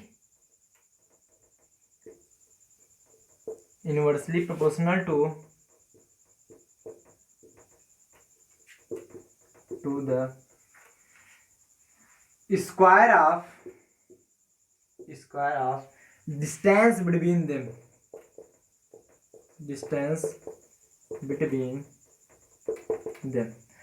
अब कुछ बच्चे सोचे थियरी तो छपवा दिए, कैसे याद करें? देखो याद करना ही नहीं पड़ेगा आपको, मैं जितनी थियरी बताता हूँ मैं कभी नहीं रिकमेंड करता हूँ याद करो, क्योंकि याद करने की जरूरत ही नहीं, फिजिक्स याद करने की चीज़ नहीं है। केमिस्ट्री में याद करो तो बात अलग है, केमिस्ट्री में अधिकतर चीज़ें याद करने वाली हैं, फिजिक्स में कुछ चीज़ नहीं याद करनी पड़ती, कुछ भी नहीं याद करना पड़ता। सर याद तो करना पड़ता है, हाँ याद करना नहीं समझना पड़ता है। आप समझो हर एक चीज़, जैसे मान लीजिए इसका फार्मूला जैसे लिख देंगे आपको तुरंत समझ में, एफ बराबर F is directly proportional to m1 m2 by are square. होता क्या है अब इसको समझो, कोई एक पिंड है, ये दूसरा पिंड है, इसका मास m1 है, इसका मास m2 है, इसके बीच की जो दूरी है स्मॉल r है। अब यहां तक समझ में आया? अब इसमें हमें ग्रेविटेशनल फोर्स निकालना है, कैसे निकालेंगे? कह रहा है किसी भी दो पिंडों के बीच में लगने वाला गुरुत्वाकर्षण बल, यूट्यूब बोर्ड वाले लिखते चलिए, किसी भी दो पिंडों के बीच में लगने वाला गुरुत्वाकर्षण बल उन दोनों पिंडों के द्रव्यमानों के गुणनफल के अनुक्रमानुपाती होता है। उन दोनों पिंडों के द्रव्यमानों के गुणनफल के अनुक्रमानुपाती, m1 इंटू m2 के अनुक्रमानुपाती होता है। अगर और ना समझ पाओ तो अब ये देखो, इसके कहने का मतलब किसी भी दो पिंड के बीच में लगने वाला गुरुत्वाकर्षण बल को एफ जी से रिप्रेजेंट करते हैं, जी फॉर ग्रेविटेशनल फोर्स, किसके अनुक्रमानुपाती मतलब अनुक्रमानुपाती, उन दोनों पिंडों के बीच के मतलब पिंडों के गुणनफल के अनुक्रमानुपाती होता है, पिंडों के गुणनफल के, मास के गुणनफल के। एक तो ये हो गया, ठीक, मास के गुणनफल के अनुक्रमानुपाती होता है, मास के गुणनफल लिख दिया। और क्या कर रहा है, and inversely proportional to the square of distance between them, और इनके बीच की दूरी के स्क्वायर के इनवर्सली प्रोपोर्शनल होता है। मतलब बीच की दूरी क्या है, आर है, तो एफ जी जो होता है इनवर्सली प्रोपोर्शनल मतलब 1/r में लिखा जाएगा। किसके बीच की दूरी, दोनों मास के बीच की दूरी आर है, इसके स्क्वायर के अनुक्रमानुपाती होता है। एक चीज ये मिलेगा, जब दो के दोनों मिलाओगे तो फाइनली हमें क्या मिलेगा, F G is directly proportional to m1 m2 by are square. ये हमारा क्रिएट होगा फाइनली चल के। समझ पा रहे हो ना? क्लियर हो रहा है सबको? किसी कोई प्रॉब्लम तो नहीं हुई यहाँ तक? समझ में आया? अब समझ लीजिए फिर से, the gravitational force applied between two masses is directly proportional to the product of both masses. ये यही याद रखिए। एंड इनवर्सली प्रोपोर्शनल मतलब 1/, में inversely proportional to the square of distance between them, इन दोनों के बीच की दूरी के वर्ग के व्युत्क्रमानुपाती होता है। ठीक, अब हम इसको थोड़ा सा और बढ़ाएंगे। आप सभी लोग अच्छे बच्चे हो, इसलिए अच्छे बच्चे ये जानते हैं जब यहाँ पर ग्रेविटेशन, यहाँ पर हम क्या हटाएंगे, प्रोपोर्शनलिटी का साइन हटाते हैं तो एक हमारा कांस्टेंट जुड़ता है। कांस्टेंट हम जोड़ेंगे एफ जी इक्वल टू जब लगाएंगे तो यहाँ पर कांस्टेंट जोड़ते हैं। कांस्टेंट हम कौन सा जोड़ते हैं? Gravitational constant capital G m1 m2 by are square, ये जोड़ते हैं m1 m2 by are square. समझ में आया सबको? कंफर्म हुआ? किसी को कोई प्रॉब्लम नहीं? कैपिटल जी की वैल्यू अगर जानना चाहे, कैपिटल जी वैल्यू होता है 6.67 गुणे 10 की घात -11। अगर वैल्यू निकालना चाहे तो एफ का हो जाएगा न्यूटन, जी की वैल्यू निकालोगे इधर आ जाएगा न्यूटन मीटर स्क्वायर प्रति किलोग्राम स्क्वायर। सर ये कैसे आ गया? चलो उसकी वैल्यू भी बता देते हैं, जब पढ़ा ही रहे हैं तो आज का लेक्चर चलने दो, जितने घंटे चलना दो। हम तो सोचे थे 1 घंटे में खत्म कर देंगे, ज्यादा ही हो रहा होगा, देख ले रहे हैं 1 मिनट। चलो जाने दो, जितना भी चलता है चलने दो, क्या दिक्कत है, पहला लेक्चर है। अब देखिए इसकी वैल्यू कैसे आई वो चीज तो हम कंफर्म करेंगे, साथ साथ आप ये बताइए पहले, वैल्यू तो 6.67 गुणे 10 घात -11 होती है। आपको ये प्रूव कराया होगा क्लास 9th में, प्रूव कराया जाता है। उसके बाद ये जो यूनिट आई, यूनिट कितना आई ये चीज हम देखेंगे। यूनिट पहले इतना नोट कीजिए, आगे चलिए बात करेंगे हम। नोट कर लिए हैं, हटा दिए जाए। चलिए अब ये कैपिटल जी की वैल्यू कैसे आती है वो भी हम आपको बता देते हैं, जब इतना बता ही रहे हैं तो। नहीं तो सोचोगे बताया नहीं सर, कई बच्चों को नहीं मालूम होता है, होता भी है तो कहीं कहीं भूल जाते हैं, कभी कभी ऐसा हो जाता है कि भूल भी जाते हैं। वैल्यू ऑफ कैपिटल जी कैसे निकाला जाता है? तो value of capital G, gravitational constant की वैल्यू कैसे निकाला जाता है? हम जानते हैं क्या होता है।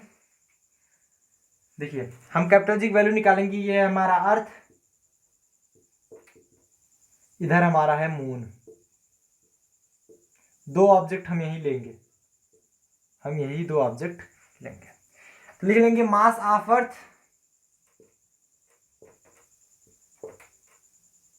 मास ऑफ अर्थ हम m1 मान लेते हैं। कितना होता है सब लोग जानते हो, अर्थ का जो मास होता है वो कितना होता है? 6 × 10 टू द पावर 24 किलोग्राम। और जो मास ऑफ मून होता है m2 मान लेते हैं, तो वो होता है 7.4 गुणे 10 की घात 22 किलोग्राम। और जो इसके बीच में डिस्टेंस आता है, distance between earth and moon, earth और मून के बीच के डिस्टेंस, अर्थ एंड मून मान लिया, इसके बीच का डिस्टेंस स्मॉल आर है। स्मॉल आर की वैल्यू क्या निकल जाती है? इसके बीच का डिस्टेंस सब लोग जानते हो, 3.8 गुणे 10 घात 5 किलोमीटर। मतलब इसको बोल सकते हो 3.8 × 10⁵ किलोमीटर। हालांकि अगर वैसे जनरली डिफाइन करो 381234 3,80,000 किलोमीटर इन दोनों के बीच की दूरी है। 3,80,000 किलोमीटर, बाप रे बाप, बहुत दूर है ना। और आर की वैल्यू, फोर्स मालूम कर लें, फोर्स बिटवीन देम, ये हमें ऑलरेडी फाउंड है, तो वैल्यू निकलती है। फोर्स जो होता है इन दोनों के बीच में वो कितना होता है? 2 × 10⁻20 न्यूटन। अब हमारा जी की वैल्यू निकालना हो तो फ्रॉम ग्रेविटेशनल या बराबर G m1 m2 by are square, value रखेंगे, वैल्यू होती है 2 × 10⁻20 बराबर जी की वैल्यू क्या है? जी की वैल्यू, अरे सर निकालना है, m1 की वैल्यू क्या है आप रख देंगे 6 × 10⁻24 मल्टीप्लाई में m2 की value 7.4 × 10⁻22 divide by are square, r मतलब ये इसका स्क्वायर, तो 3.8 मल्टीप्लाई में 3.8 इंटू इसका स्क्वायर किया जा रहा है 10 घात 5 का स्क्वायर 10 घात 10। ओवरऑल जब जी को सॉल्व करते हैं कितना आता है? आप सॉल्व करके देख लीजिए, आपका आ जाएगा 6.7 इंटू 10⁻। हालांकि आपको कुछ ऐसा भी वैल्यू मिला होगा 6.67, तो हालांकि वो 6.67 को 6.70 भी लिख सकते हैं, मतलब 6.7 इंटू 10⁻⁻11 न्यूटन मीटर स्क्वायर प्रति किलोग्राम स्क्वायर। और हम इसकी यूनिट अगर निकालना चाहें कैपिटल जी के, यूनिट ऑफ कैपिटल जी कैसे निकलती है, हम जानते हैं F बराबर G m1m2/r² होता है। अगर हम G की वैल्यू बात करें, निकालें G की वैल्यू, तो R इधर मल्टीप्लाई हो जाती है F r² if m1 equal to m2, mass ही है हमारा, या फिर ना भी हो तो कोई दिक्कत नहीं है। फोर्स को क्या लिखते हैं, न्यूटन। आर मतलब दूरी है, दूरी को मीटर में मेजर करते हैं पार। यह मतलब द्रव्यमान को किलोग्राम में, ये भी हमारा द्रव्यमान है तो ये भी किलोग्राम में, बराबर जी। अगर हम वैल्यू निकालें तो न्यूटन मीटर स्क्वायर प्रति किलोग्राम स्क्वायर भी होता है। नोट कीजिए फटाफट से, नोट कर लिए, स्क्रीनशॉट ले लीजिए। 1 2 3 हटा जाए इसको। कई बच्चे सोचते हैं कि स्मॉल जी की वैल्यू भी बता दीजिए। चलिए देखते हैं स्मॉल जी की वैल्यू क्या आती है। 9.8 मीटर पर सेकेंड स्क्वायर होती है।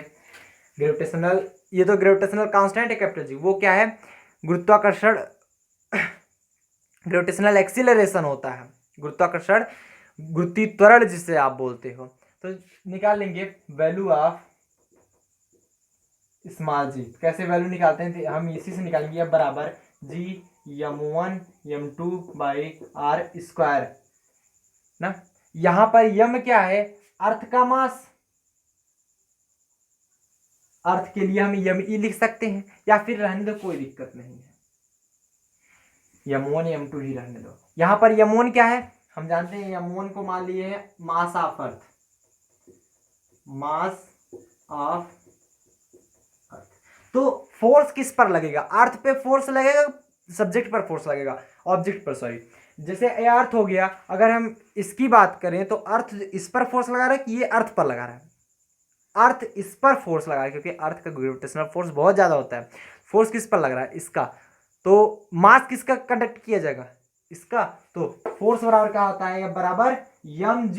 तो किस पर फोर्स लग रहा है, ऑब्जेक्ट पर, G m1m2/r²। m2 से m2 कैंसिल हो गया, G बराबर कैपिटल G m1/r²। यहाँ पर m1 हमने क्या माना है, mass of earth. Generally me लिख दिया जाता है कि e से अर्थ हो जाता है, कुछ भी लिख सकते हो। जी वैल्यू निकालने में कैपिटल जी 6.67 गुणे 10 की घात -11 रख देंगे। m1 मतलब पृथ्वी का द्रव्यमान 6 गुणे 10 की घात 24 किलोग्राम अपान r² की वैल्यू क्या होती है, यहाँ पर इन दोनों के बीच की दूरी r ये देखो दिया भी है 3.8 इंटू 10⁵, 3.8 इंटू 10⁵ का होल स्क्वायर। जब इसको आप सॉल्व करोगे 9 इंटू 10 न्यूटन मीटर पर सेकेंड स्क्वायर। तो ये एक त्वरण है, त्वरण का क्या होता है, न्यूटन मीटर पर सेकेंड स्क्वायर। और वैसे भी देख सकते हो मीटर पर सेकेंड की स्क्वायर कैसे आए। स्मॉल जी की वैल्यू कैपिटल जी की कोई वैल्यू होती नहीं, ये क्या है, यम मतलब किलोग्राम अपान r², r मतलब क्या है, मीटर स्क्वायर। तो आप कैसे निकालोगे, चलिए इसको नोट कीजिए, हम बता रहे हैं कैसे आपको स्मॉल जी की वैल्यू निकालना है। नोट कीजिए फटाफट से, नोट कर लिए। चलिए यूनिट अगर निकालनी हो स्मॉल जी की, तो unit of small G, unit of small G कैसे निकालते हैं, देखिए ना ध्यान से। ये तो वैल्यू निकली, यूनिट निकालनी हो तो कैपिटल जी की वैल्यू क्या होती है, न्यूटन मीटर स्क्वायर प्रति किलोग्राम स्क्वायर। ये क्या है, मतलब मास, मास मतलब किलोग्राम है, अपान इसकी r² मतलब मीटर स्क्वायर है। यही तो होगा, मीटर स्क्वायर है तो मीटर स्क्वायर से मीटर स्क्वायर कैंसिल है, वैल्यू देख लो, ये निकालना न्यूटन मीटर स्क्वायर प्रति kilogram square. Metre square cancel, 1 kilogram से 1 किलोग्राम कैंसिल, आया क्या, न्यूटन प्रति किलोग्राम। वाह सर वाह, ये तो चेंज आ गया, हमें चाहिए मीटर पर सेकंड स्क्वायर बताए थे। अब देखो सिंपल सा, बल का होता है न्यूटन, और भी होता है एक, कैसे जानते हैं, F बराबर क्या होता है, mg या ma। m का क्या होता है, मास, मास का किलोग्राम, ए का क्या होता है, मीटर पर सेकेंड स्क्वायर। कैसे निकालता है जानते हो, तो ये सब लंबी चीजें हैं, चलिए हम फिर भी वो भी चर्चा करेंगे। मीटर पर सेकेंड स्क्वायर तो किलोग्राम मीटर पर सेकंड स्क्वायर, न्यूटन में क्या लिखेंगे, किलोग्राम मीटर पर सेकंड स्क्वायर बटे किलोग्राम, किलोग्राम किलोग्राम कैंसिल हो गया, मीटर पर सेकंड स्क्वायर। ठीक, स्मॉल जी की वैल्यू आ गई मीटर पर सेकंड स्क्वायर। नोट कीजिए फटाफट से। चलिए, यहां पर कोई भी ऐसा टॉपिक नहीं होगा जो आपके मन में आए और न समझ में आए, क्योंकि मैं जब पढ़ाता हूं तो आप लोगों से भी ज्यादा क्रिएटिव माइंड करके पढ़ाता हूं, ताकि कोई भी ऐसा क्वेश्चन जो किसी भी पार्टिकुलर बच्चे के दिमाग में ऐसा हो कि फंस जाए, ऐसा नहीं होना चाहिए। कई बच्चे सोचेंगे मीटर पर सेकंड स्क्वायर कैसे आ गया एक्सीलरेशन का। ए बराबर होता है, एक्सीलरेशन बराबर क्या होता है, वेलोसिटी अपान, समझना ध्यान से, वेलोसिटी अपान टाइम। हालांकि हम इसमें पूरा का पूरा यूनिट निकालने वाले हैं, सबको समझ में आएगा।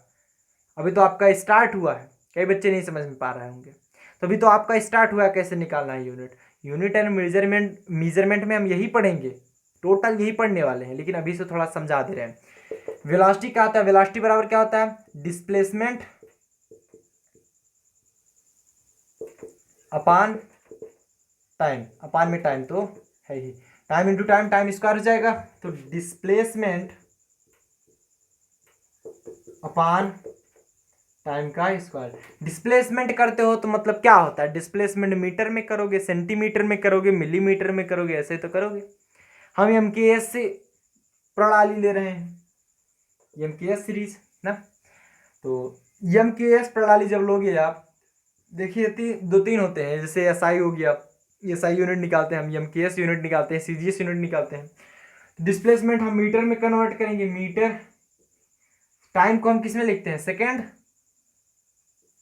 स्क्वायर, मीटर पर सेकंड स्क्वायर निकला नहीं, समझ पाए। ये यूनिट और मेजरमेंट में हम खूब बढ़िया से चर्चा करेंगे इसकी। ये तो हुआ ग्रेविटेशनल फोर्स के बारे में, थोड़ा सा और लिख लीजिए।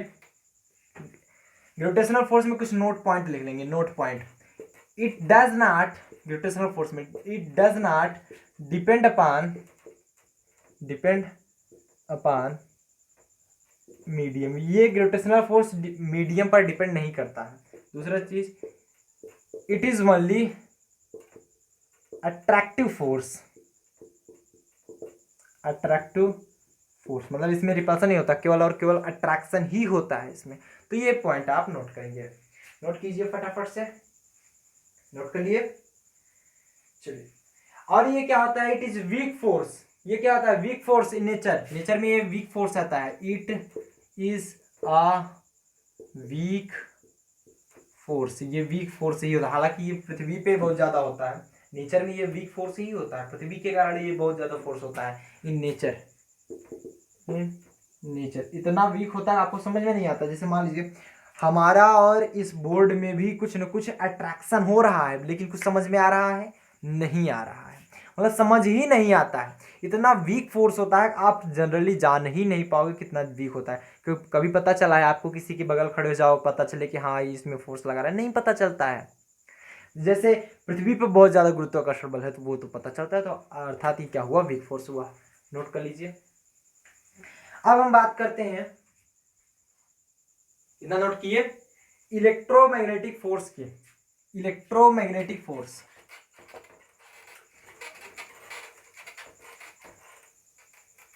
विद्युत चुंबकीय बल दूसरा हमारा है, इलेक्ट्रोमैग्नेटिक फोर्स।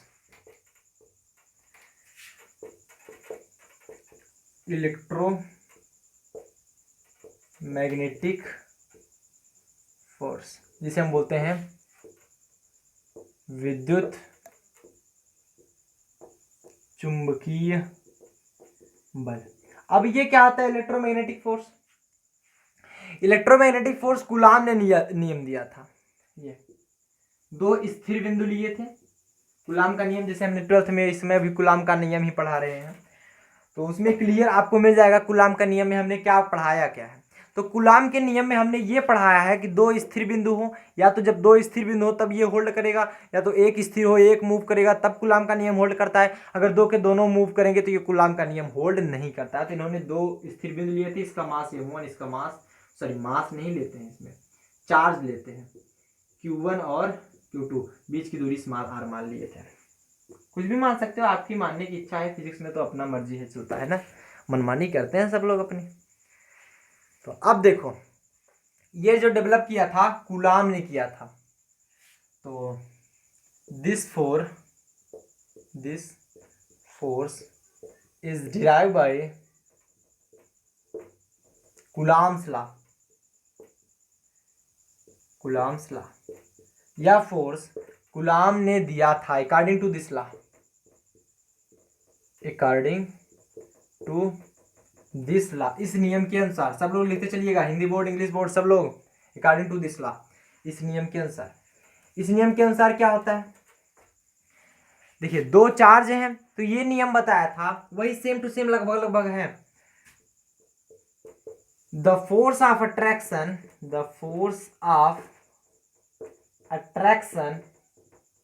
और रिपल्सन, दोनों को मध्य लगने वाला आकर्षण अथवा प्रतिकर्षण बल बिटवीन बोथ चार्जेस, बहुत पॉइंट चार्जेस। यहाँ पर पॉइंट चार्ज की बात करेंगे, पॉइंट चार्जेस। अब पॉइंट चार्ज क्या होता है, मतलब छोटी छोटे, इनके दूर के मतलब दूरी के जो इनके बीच के डिस्टेंस है इसके अपेक्षा ये चार्ज जो है बहुत छोटे हैं। मान लीजिए ये एक हो गया चार्ज, ये एक चार्ज हो गया, तो ये सब क्या कहलाएंगे, पॉइंट चार्ज कहलाएंगे। एक हमारे पास चार्ज है, एक इधर चार्ज है, तब और बड़े बड़े चार्ज है, तब ये ऐसे मान ली ऐसे ऐसे चार्ज की बात की जाए तो ये हमारा पॉइंट चार्ज नहीं होगी। ये तो हमने दिखाने के लिए आपको लिखा है, लेकिन यहाँ पर पॉइंट चार्ज की बात होती है। अगर ये बहुत दूर हो जाए, जैसे हाँ मान लो यूपी का ही मान लो बॉर्डर ले लो, तो एक बॉर्डर का एक किनारा रख दो, एक बॉर्डर का एक किनारा पे चार्ज रख दो, उसके बाद देखो बढ़िया पॉइंट चार्ज मिलेंगे।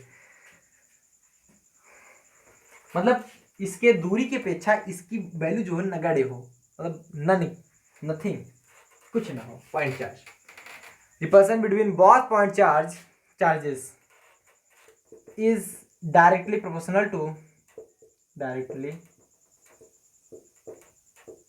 proportional to the product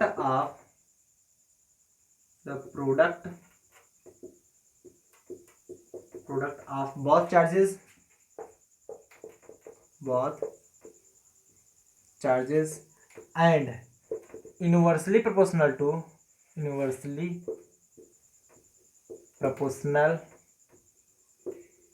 the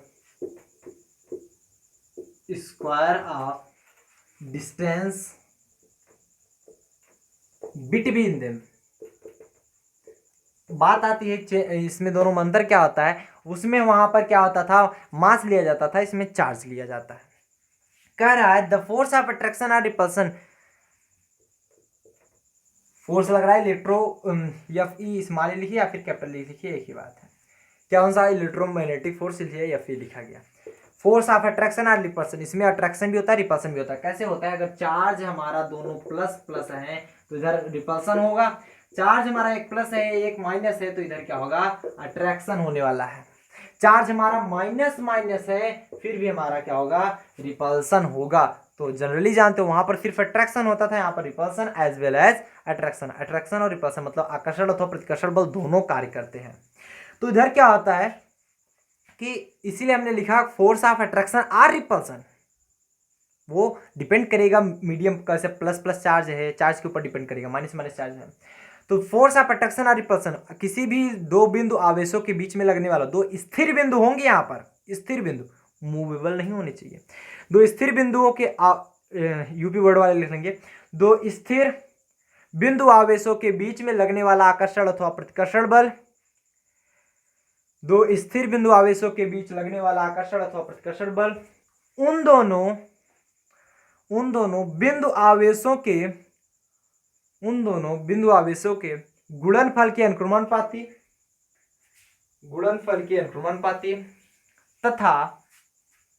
तथा उनके बीच की दूरी के वर्ग के व्युत्क्रमानुपाती होता है। मतलब इसके बाद का राजा जैसे ऐसा है, इसको रखने की कोई आवश्यकता है, किसी भी दो बिंदु आवेशों के बीच में लगने वाला आकर्षण अथवा प्रतिकर्षण बल उन दोनों चार्ज के गुणनफल के अनुपाती, मतलब चार्ज के गुणनफल के अनुक्रमानुपाती। समझ पाए यहां तक?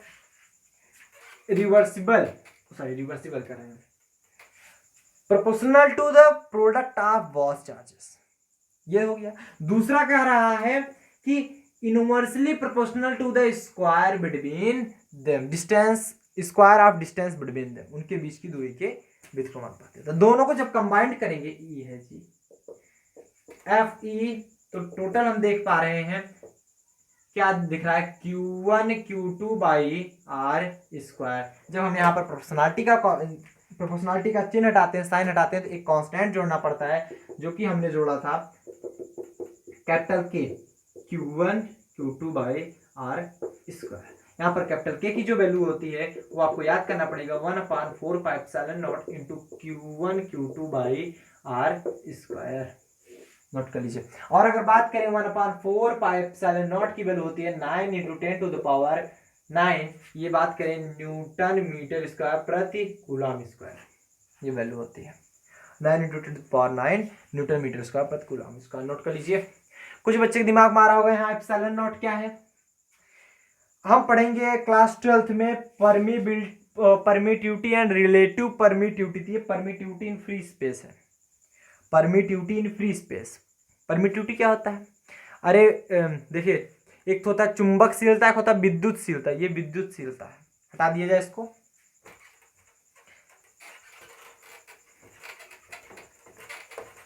ये है विद्युतशीलता। जब हम उसके बारे में पढ़ेंगे परमिटिविटी के बारे में, तो वहां पर एक्सप्लेन में बताएंगे होता क्या है। ये किसी मीडियम में जाता है, जैसे मान लो दो चार्ज रखा गया है, प्लस क्यू चार्ज माइनस का क्यू चार्ज, दो चार्ज रखा गया है, इसके बीच में यदि एप्सिलॉन नॉट घुस जाए ना, मतलब इसके पार्टिकल्स चले जाएं, तो क्या होता है, इसकी डेंसिटी मतलब इसकी क्षमता खत्म कर देता है, कम कर देता है, अपनी क्षमता को बढ़ाता है। परमिटिविटी अपनी परमिटिविटी बढ़ा, मतलब जैसे किसी मीडियम में रख दिया जाए, इसकी अगर फ्री स्पेस में रखा जाए तो एप्सिलॉन नॉट की वैल्यू 1 होती है, और एयर में रखा जाए फिर भी एप्सिलॉन नॉट की वैल्यू 1 होती है, इसलिए कोई ज़्यादा इफेक्ट नहीं पड़ता है। अगर आपका ग्लास में रख दिया जाए, अगर आपका वहाँ पर एयर में वहाँ पर रख दिया जाए, वाटर में रख दिया जाए, तो वाटर में ज़्यादा होता है। तो क्लास 12th में इसके बारे में हम कंप्लीट पढ़ने वाले हैं, ठीक।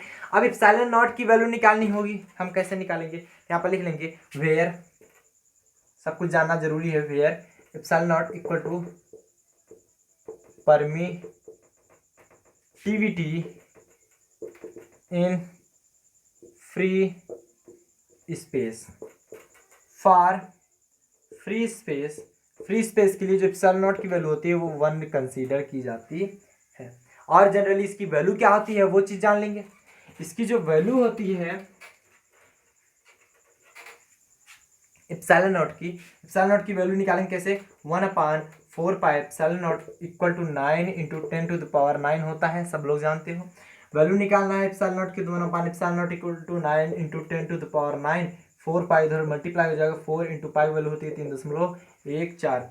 एप्सिलॉन नॉट की वैल्यू निकालोगे, एप्सिलॉन नॉट बराबर 1 अपान में हो जाएगा 9 जो 36 गुणे 3.14 गुणे 10�9। सॉल्व करो इसको फटाफट से, लगभग आएगा एप्सिलॉन नॉट बराबर 8.85 गुणे 10⁻, कितना आएगा?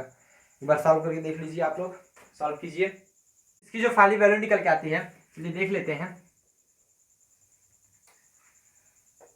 1 इसको जब मल्टीप्लाई करेंगे 36 इंटू 3.14 तो आएगा 113.04 पॉइंट है बीच में।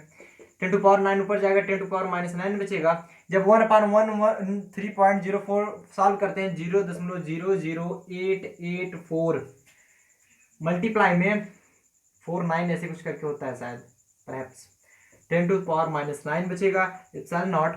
जब इसकी वैल्यू हम निकालेंगे 8.85 आएगा एप्सिलॉन नॉट बराबर, क्योंकि इधर 9 है, 4 को बैलेंस करेंगे तो क्या आ जाएगा 8.85। तो 8.85 गुणे 10⁻, कितना बचेगा? देखिए दशमलव को जब राइट साइड ले जाते हैं 10 माइनस बढ़ता जाता है, 1 2 3 बार ले गए तो 10⁻−3 हुआ है। लेफ्ट साइड जितना ले जाएंगे 10 प्लस में बढ़ता जाएगा। मल्टीप्लाई क्या था 10⁻−9, तो क्या था हमारा 8.85 इंटू 10 हम जानते हैं गुणे में घातें जुड़ती हैं, तो -3 -9 माइनस का 12 हो जाएगा, तो एप्सिलॉन नॉट की वैल्यू आ जाएगी 8.85 -12, ये वैल्यू होती है, आप याद कर लेंगे। समझ में आ सबको, क्लियर होता है? चलिए नोट कीजिए फटाफट से, नोट कर लिए हैं, हटाया जाए इसको। चलिए इलेक्ट्रोमैग्नेटिक फोर्स में नोट पॉइंट कुछ लिख लेंगे, नोट पॉइंट लिखेंगे इसमें, विद्युत चुंबकीय बल में नोट पॉइंट लिखेंगे कुछ। नोट का पहला पॉइंट लिखेंगे, it is attraction as well as repulsion force। मतलब इसकी बात ये हो रही है कि जितना अट्रैक्शन होता है उतना रिपल्सन, मतलब रिपल्सन और अट्रैक्शन दोनों फोर्स होता है। इट डिपेंड्स अपॉन मीडियम, ये मीडियम पर डिपेंड करता है, जबकि वो डिपेंड नहीं करता था, याद कीजिएगा, वो डिपेंड नहीं करता था मीडियम पर, बट ये मीडियम पर डिपेंड करता है, ये ध्यान दीजिएगा। सबको समझ में आता है? चलिए नोट कर लिए। अब अगला हम बात करते हैं स्ट्रॉन्ग न्यूक्लियर फोर्स के बारे में, हैंडल लेंगे। स्ट्रॉन्ग न्यूक्लियर फोर्स समझ में आ रहा है सबको? अगर समझ में आ रहा है तो सब लोग लाइक के साथ अपना वोट बढ़ाइए कि हाँ सर समझ में आ गया। वीडियो को अगर लाइक करेंगे तो हम उतने बच्चों को समझ जाएंगे, क्योंकि जितने व्यू आए रहते हैं हम तो जाने रहते हैं कितने बच्चे जुड़े हुए हैं, और किसको किसको समझ में आया वो लाइक किया, अगर नहीं समझ में आया तो हमको भी लगता है आपको वीडियो समझ में नहीं आया। अगर समझ में आ रहा है तो लाइक करो ना, कम से कम इतना तो पता चले कि हाँ आपको समझ में आ रहा है या नहीं आ रहा है। इससे पर्टिकुलर मुझे कोई फ़ायदा नहीं होगा कि मैं आपको बार बार कराऊँ लाइक होगा, मैं ये कह रहा हूँ कि आप अगर लाइक करोगे तो मुझे ये अंदाज़ा लगेगा समझ में आ रहा है। अगर आप लाइक नहीं कर रहे हो तो क्यों नहीं समझ में आया ये कमेंट बॉक्स में भी लिख दीजिए, कौन सा पॉइंट नहीं समझ में आया। वैसे उम्मीद करते हैं समझ में आ रहा होगा। लिखेंगे अगला तीसरा पॉइंट जो होता है फंडामेंटल फोर्स, वो क्या होता है? Strong nuclear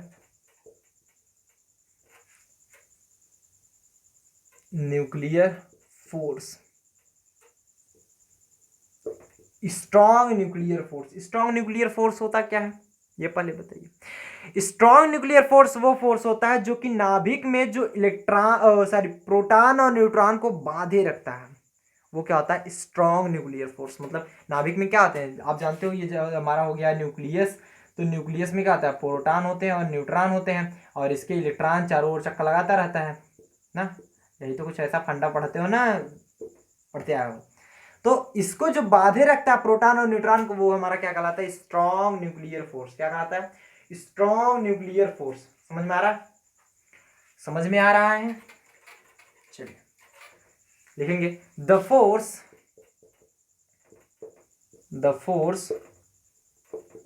which bounds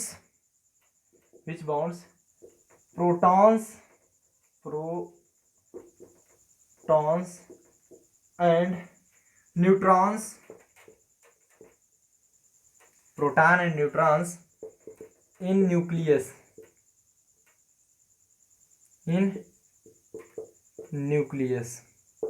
is called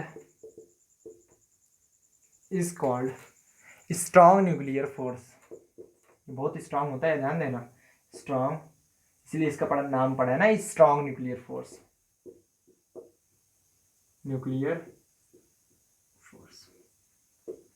strong nuclear force कहलाता है, मतलब ऐसा फोर्स जो कि प्रोटॉन और न्यूट्रॉन को न्यूक्लियस के अंदर बांधे रखता है, वो क्या कहलाता है? स्ट्रॉन्ग न्यूक्लियर फोर्स कहलाता है। समझ में आया? हालांकि ये जो होता है इलेक्ट्रोमैग्नेटिक फोर्स के 100 गुना ज्यादा पावरफुल होता है। देखेंगे it is stronger 100 times than electromagnetic force.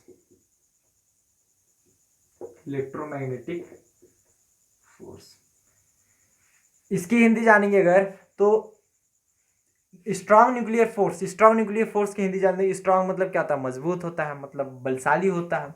Nuclear मतलब होता है क्या? आप लोग सभी लोग जानते हो कि नाभिकीय होता है, और फोर्स मतलब बल, मतलब प्रबल नाभिकीय बल, जो प्रबल नाभिकीय बल होता है, दुर्बल नाभिकीय बल मतलब वीक न्यूक्लियर फोर्स, जो आगे पढ़ने वाले हैं। प्रबल नाभिकीय बल जो होता है वो विद्युत चुंबकीय बल की अपेक्षा 100 गुना अधिक होता है। वाह वाह वाह वाह, मतलब बहुत बलशाली है यार ये तो 100 गुना ज्यादा अधिक है इलेक्ट्रोमैग्नेटिक फोर्स का। ठीक, और ये क्या करता है, strong nuclear force does not depend upon charge, ये चार्ज पे डिपेंड नहीं करता। Strong nuclear force does not depends upon charge. ये जो है स्ट्रॉन्ग न्यूक्लियर फोर्स चार्ज पे डिपेंड नहीं करता, मतलब किसी भी चार्ज पे ये डिपेंड नहीं करता।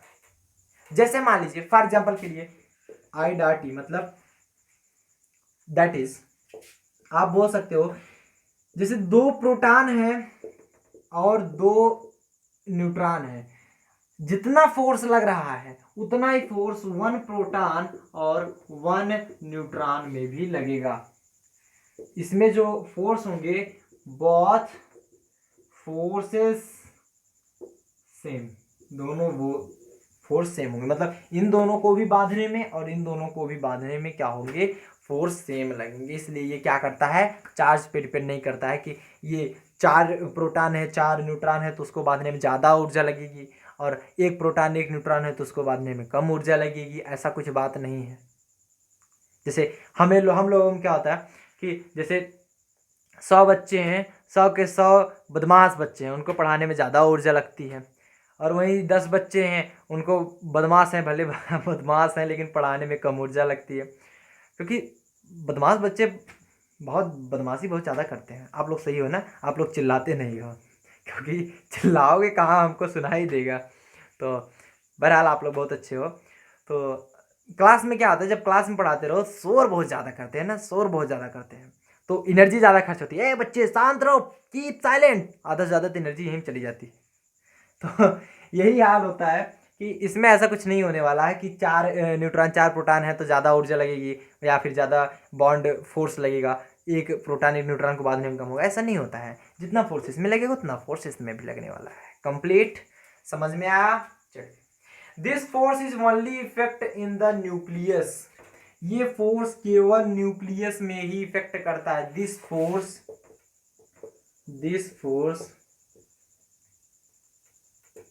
is only effect in the nucleus, effect in the,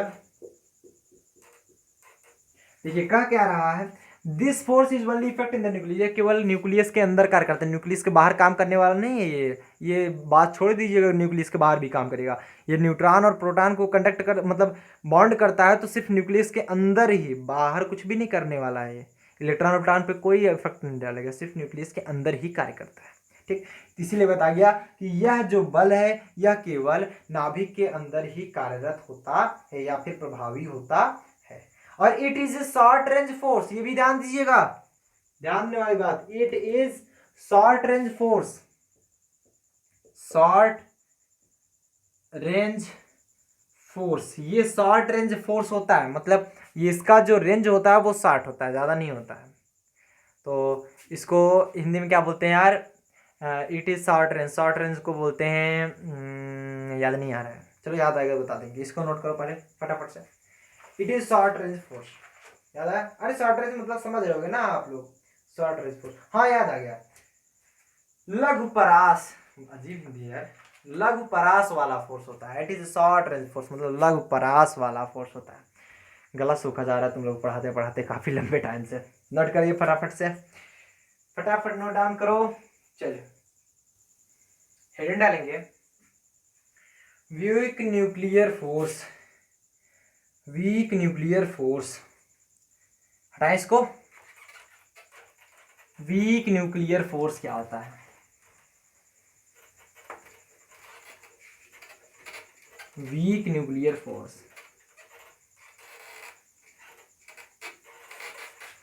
लेकिन उससे पहले कई बच्चे कहते हैं सर हमारे पास नोटिफिकेशन नहीं पहुंच पाती जिससे आप लाइव आते हो, तो उसका भाई कारण है, आप सब्सक्राइब नहीं किए रहते हो, सब्सक्राइब करके बेल आइकन नहीं दबाते हो, अगर सब्सक्राइब कर लेते हो छोड़ देते हो बेल आइकन नहीं दबाते हो, सब्सक्राइब कर लेंगे बेल आइकन दबा के ऑल नोटिफिकेशन कर दोगे ना तो आपके पास तुरंत ही नोटिफिकेशन पहुंचा दी जाती है। इसलिए आप ये ध्यान दिया कीजिए, अदरवाइज आप लाइव क्लास से छोड़ जाओगे, बाद में तो देखोगे वीडियो लेकिन लाइव क्लास से छोड़ जाओगे। मैं जब लाइव क्लास पढ़ाता हूँ आधे घंटे पहले आपके पास नोटिफिकेशन भी चली जाती है। 7 बजे लाइव आता हूँ, 6:30 बजे आपके पास नोटिफिकेशन पहुँच जाएगी, सुबह भी शाम भी, और 7 बजे तो जाएगी ही बारी बारी से। तो 6 जैसे ही आपको 6:30 बजे नोटिफिकेशन पहुँचे फिर भी आप एक्टिव हो जाया करो, हाथ मुँह धुल के बढ़िया से बैठ जाया करो। तो आप क्या करेंगे, फंडामेंटल फोर्स इन नेचर का अगला पॉइंट डालेंगे, वीक। ये बेचारा पहले से ही वीक है, कमजोर दुबला पतला, हाय हाय। वीक न्यूक्लियर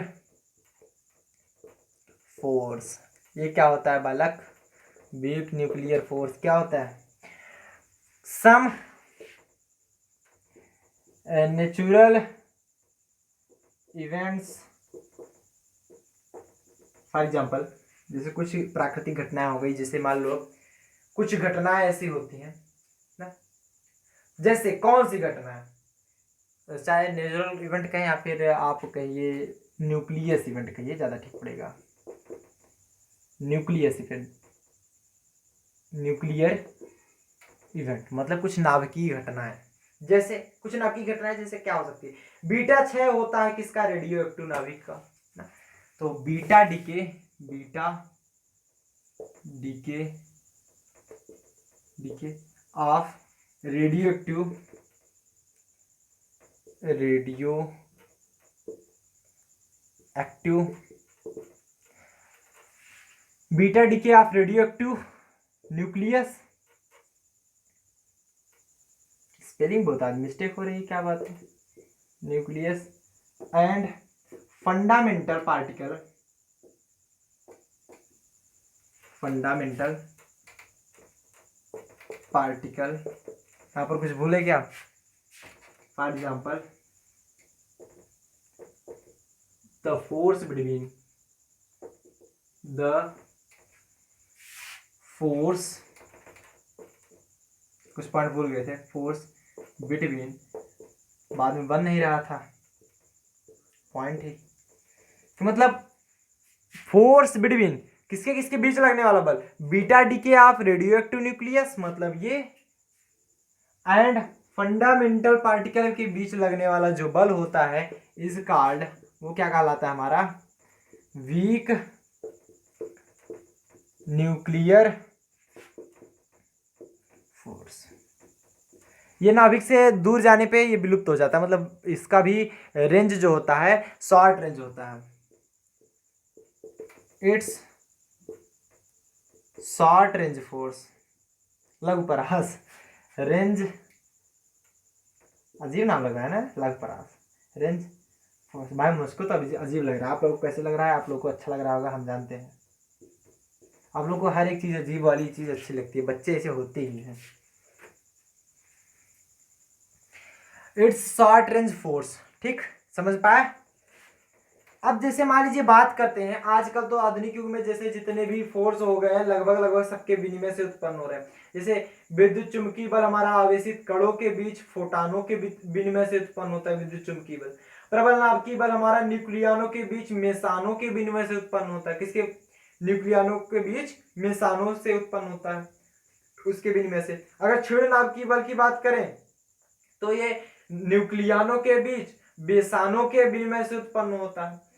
गुरुत्वीय बल की बात करें तो यह अभी तक निर्धारित कण ग्रेविटान के विनिमय से उत्पन्न होता है। मतलब अगर हम बात करें विद्युत चुंबकीय बल की, इलेक्ट्रोमैग्नेटिक फोर्स हो गया, दूसरा हमारा हो गया ग्रेविटेशनल फोर्स हो गया, ग्रेविटेशनल फोर्स, और ये स्ट्रॉन्ग न्यूक्लियर फोर्स हो गया, और वीक न्यूक्लियर फोर्स। ये सभी किसके विनिमय से उत्पन्न होते हैं? जैसे इलेक्ट्रोमैग्नेटिक फोर्स सब लोग जानते हो फोटानों के होते हैं, फोटान, फोटॉन्स के विनिमय से उत्पन्न होते हैं। बात आती है ग्रेविटेशनल फोर्स। ग्रेविटेशनल फोर्स जो होता है ये ग्रेविटॉन के विनिमय से उत्पन्न होता है, जैसे ग्रेविटॉन्स। अब ये स्ट्रॉन्ग न्यूक्लियर फोर्स जो होता है ये किसके उत्पन्न होता है, बोसॉन। किसके, बोसॉन, सॉरी, ये जो होता है ये मेसॉन से उत्पन्न होता है, मेसॉन। और ये वीक वाला बोसॉन के विनिमय से उत्पन्न होता है, बोसॉन। कंप्लीट होता है, कंफर्म होता है सबको, किसी को प्रॉब्लम, हटाया जाए। चलिए नोट कीजिए फटाफट से, नोट कर लिए हैं, चलिए हटाया जाए इसको। अब एक चीज ध्यान देंगे, थोड़ा सा एक हेडिंग और बचा है, बस उसको बता दें। काफी बच्चे तो बोर हो रहे होंगे, काफी सो गए होंगे, वीडियो देखते देखते नींद बहुत आती है, बहुत नींद आती है बच्चों को, काफी सो गए होंगे, आधे ज्यादा सो गए होंगे, बढ़िया वाले घराटे ले रहे होंगे।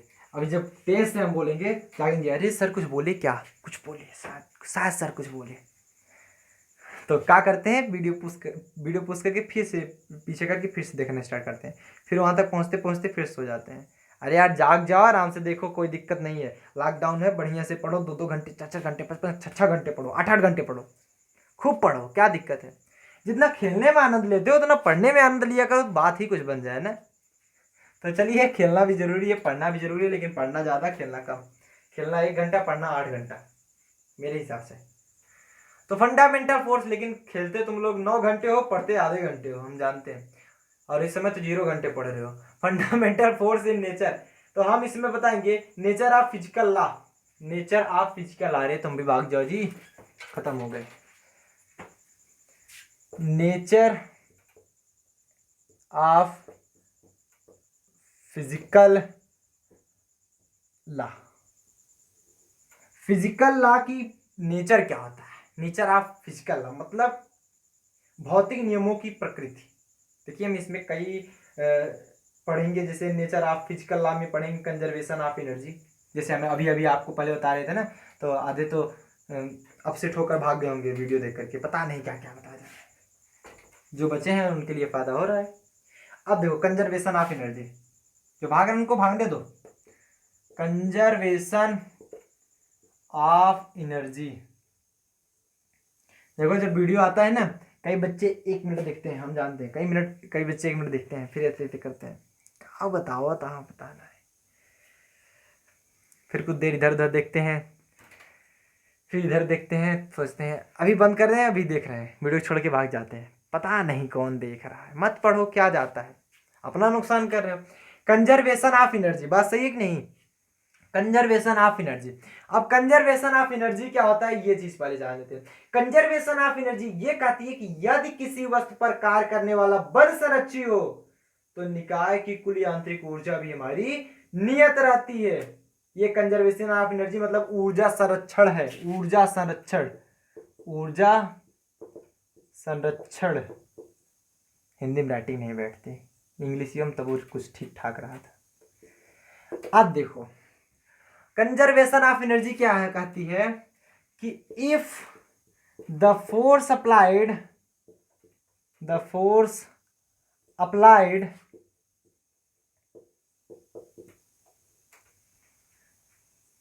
एनी ऑब्जेक्ट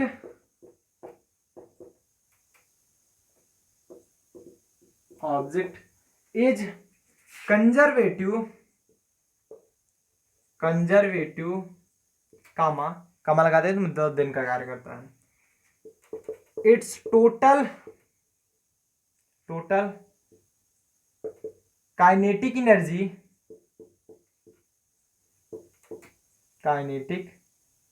एनर्जी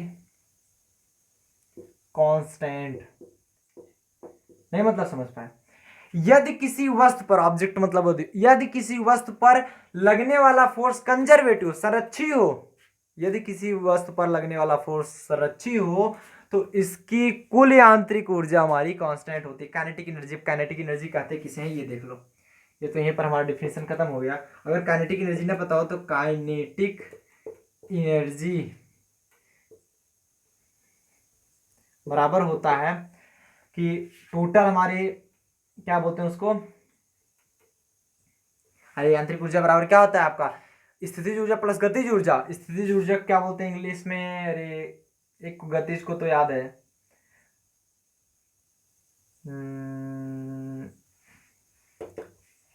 यार इंग्लिश नहीं याद आ रही है इसमें। देखो यार कभी कभी नहीं याद आता, कभी कभी इंग्लिश की हिंदी नहीं याद आती, कभी कभी हिंदी की इंग्लिश नहीं याद आती। आप लोग ढूंढ लीजिए गतिज ऊर्जा प्लस स्थितिज ऊर्जा, हम लिख दे रहे हैं गतिज ऊर्जा प्लस में स्थितिज ऊर्जा। हर समय हर चीज नहीं याद रहता यार। काइनेटिक एनर्जी मतलब होता है यांत्रिक ऊर्जा, ये यांत्रिक ऊर्जा पता है। इस समय देख करके यूपी बोर्ड के बच्चे बहुत खुशी होंगे, अरे सर को इंग्लिश नहीं याद आई, हिंदी में लिख दिए। तो यांत्रिक ऊर्जा बराबर गतिज ऊर्जा प्लस स्थितिज ऊर्जा ना। शायद इसकी पोटेंशियल एनर्जी क्या होती है, क्या नहीं, पोटेंशियल एनर्जी नहीं होती है। चलो याद आएगा किसी लेक्चर में बता देंगे, अभी अभी के लिए नोट कर लो। तो ये चीज बताया गया, किसी भी फोर्स पर लगने, किसी भी वस्तु पर लगने वाला कुल फोर्स यदि हमारा क्या हो, कंजर्वेटिव हो, संरक्षी हो, उस पर लगने वाली जो काइनेटिक एनर्जी होती है, मतलब गतिज ऊर्जा प्लस स्थितिज ऊर्जा का योग जो होता है वो क्या होता है हमारा, कांस्टेंट रहता। नोट कीजिए।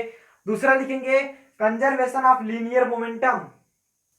क्या डालेंगे, कंजर्वेशन ऑफ लीनियर मोमेंटम। ये फर्स्ट था हमारा, ये second. Conservation of linear momentum.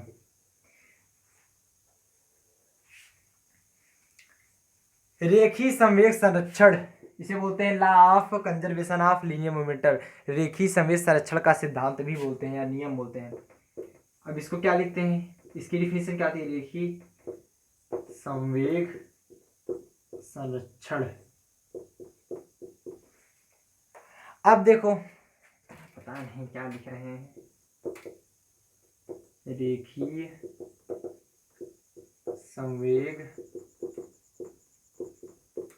संरक्षण, ठीक। अब ये क्या कहता है, यदि किसी वस्तु के निकाय पर बाह्य बल जो लग रहा है, यदि किसी वस्तु के निकाय पर लगने वाला बाह्य बल शून्य हो तो उसकी लीनियर मोमेंटम अर्थात रेखीय संवेग संरक्षित होता है। लिखेंगे if the force applied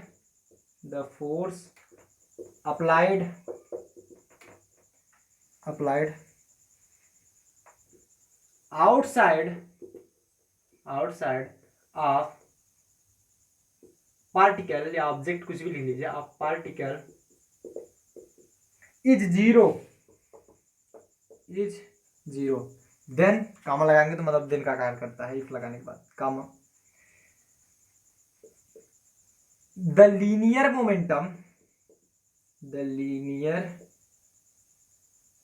momentum of that particle is constant। अब कह रहा है कि यदि टोटल फोर्स किसी भी पार्टिकल, किसी भी वस्तु के निकाय के बाहर वाह्य बल, जिसे हम बोलने वाले हैं वाह्य बल लगने वाला, वाह्य बल जो यदि हो क्या हो, जीरो हो, मतलब उसके बाहर कोई बल ना लगा जाए, तो क्या होता है, in linear the linear momentum of that particle is constant. उसका लीनियर मोमेंटम होता है जो, वो क्या होता है, कांस्टेंट, संरक्षित रहता है। यदि किसी वस्तु पर लगने वाला बाह्य बल जीरो हो, शून्य हो, तो उसका रेखीय संवेग संरक्षित रहता है। लिख लेंगे आगे, यह दिस इज लिखेंगे this is law of conservation of linear momentum. Conservation of linear momentum, note कीजिए, this is law of conservation of linear momentum. समझ में आया। अगला डालेंगे कंजर्वेशन ऑफ एंगुलर मोमेंटम। यहीं पर हम बना दे रहे हैं, ये तीसरा, थोड़ा सा बस अंतर करना है बस। कंजर्वेशन ऑफ एंगुलर मोमेंटम आप लोग नया लिखिएगा, नहीं तो आप लोग भी मिटा के, ये कोणीय संवेग संरक्षण का सिद्धांत। तो ये क्या होता है, कोणीय संवेग संरक्षण सिद्धांत। यदि किसी वस्तु के निकाय पर लगने वाला बलाघूर्ण जीरो हो, मतलब फोर्स नहीं, टॉर्क, टॉर्क यदि हमारा क्या हो, जीरो हो। यदि किसी वस्तु के निकाय पर लगने वाला बलाघूर्ण, टॉर्क मतलब बलाघूर्ण, बलाघूर्ण जीरो हो, तब उसका जो लीनियर मोमेंटम नहीं, angular momentum, angular momentum of that particle is constant. यदि किसी वस्तु के निकाय पर लगने वाला बल आघूर्ण जीरो हो तो उसका कोणीय संवेग संरक्षित होता, नियत होता है। This is the law of conservation of angular momentum. Simple था।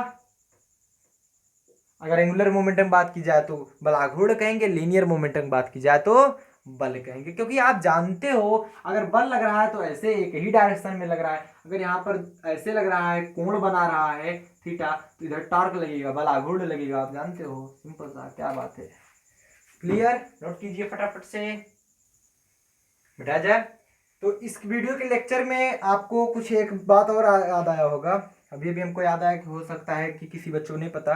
ये संरक्षी बल क्या होता है, कंजर्वेटिव फोर्स, व्हाट इज संरक्षी बल, कई बच्चे सोचे होंगे, तो बता देना चाहेंगे।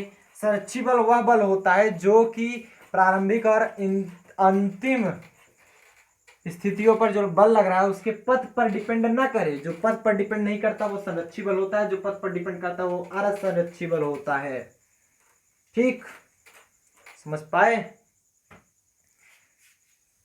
अब देखिए अगला जो आता है हमारा क्या आता है, द्रव्यमान ऊर्जा संरक्षण, मास energy conservation, mass energy conservation, द्रव्यमान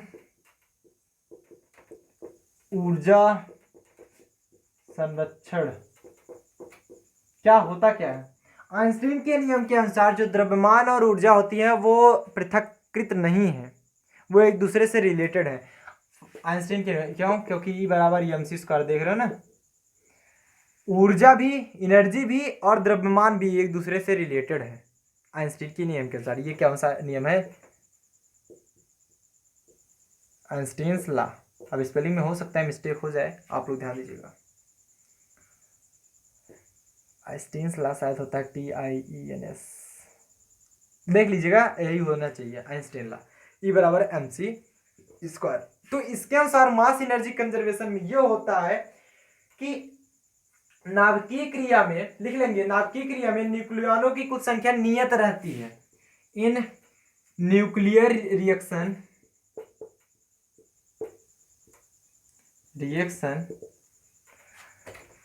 the total number of nucleons is constant। Note कर लीजिए। अब न्यूक्लियंस क्या होते हैं ये आप लोग जानते हो, प्रोटॉन प्लस न्यूट्रॉन। न्यूक्लियन क्या होते हैं, अगर हम यहाँ पर बात करें न्यूक्लियन की, तो न्यूक्लियन क्या होते हैं, न्यूक्लियंस इक्वल टू क्या होते हैं, प्रोटॉन प्लस में न्यूट्रॉन, उसी को हम क्या बोलते हैं, न्यूक्लियन भी बोलते हैं। तो मतलब किसी भी न्यूक्लियर रिएक्शन में, न्यूक्लियर मतलब क्या होता है, नाभिकीय रिएक्शन मतलब क्रिया में, किसी नाभिकीय क्रिया में total number of nucleons is constant, न्यूक्लियनों की कुल संख्या क्या होती है, नियत रहती है। It is called mass energy conservation, mass energy conservation. अगला जो आता है वो आता है हमारा आवेश संरक्षण का सिद्धांत, कंजर्वेशन ऑफ चार्ज। ये कौन सा नंबर था, 4th नंबर था। ये कौन सा आता है, आवेश संरक्षण, conservation of charge, conservation of charge. अब ये क्या होता है, कोई बताएगा, आवेश संरक्षण, आवेश संरक्षण क्या होता है, कंजर्वेशन ऑफ चार्ज, जल्दी बताओ। इस नियम के अनुसार जो विलगित निकाय होता है, मतलब आइसोलेटेड सिस्टम, उसका कुल आवेश संरक्षित होता है। अकॉर्डिंग टू दिस, लिख लेंगे, according to this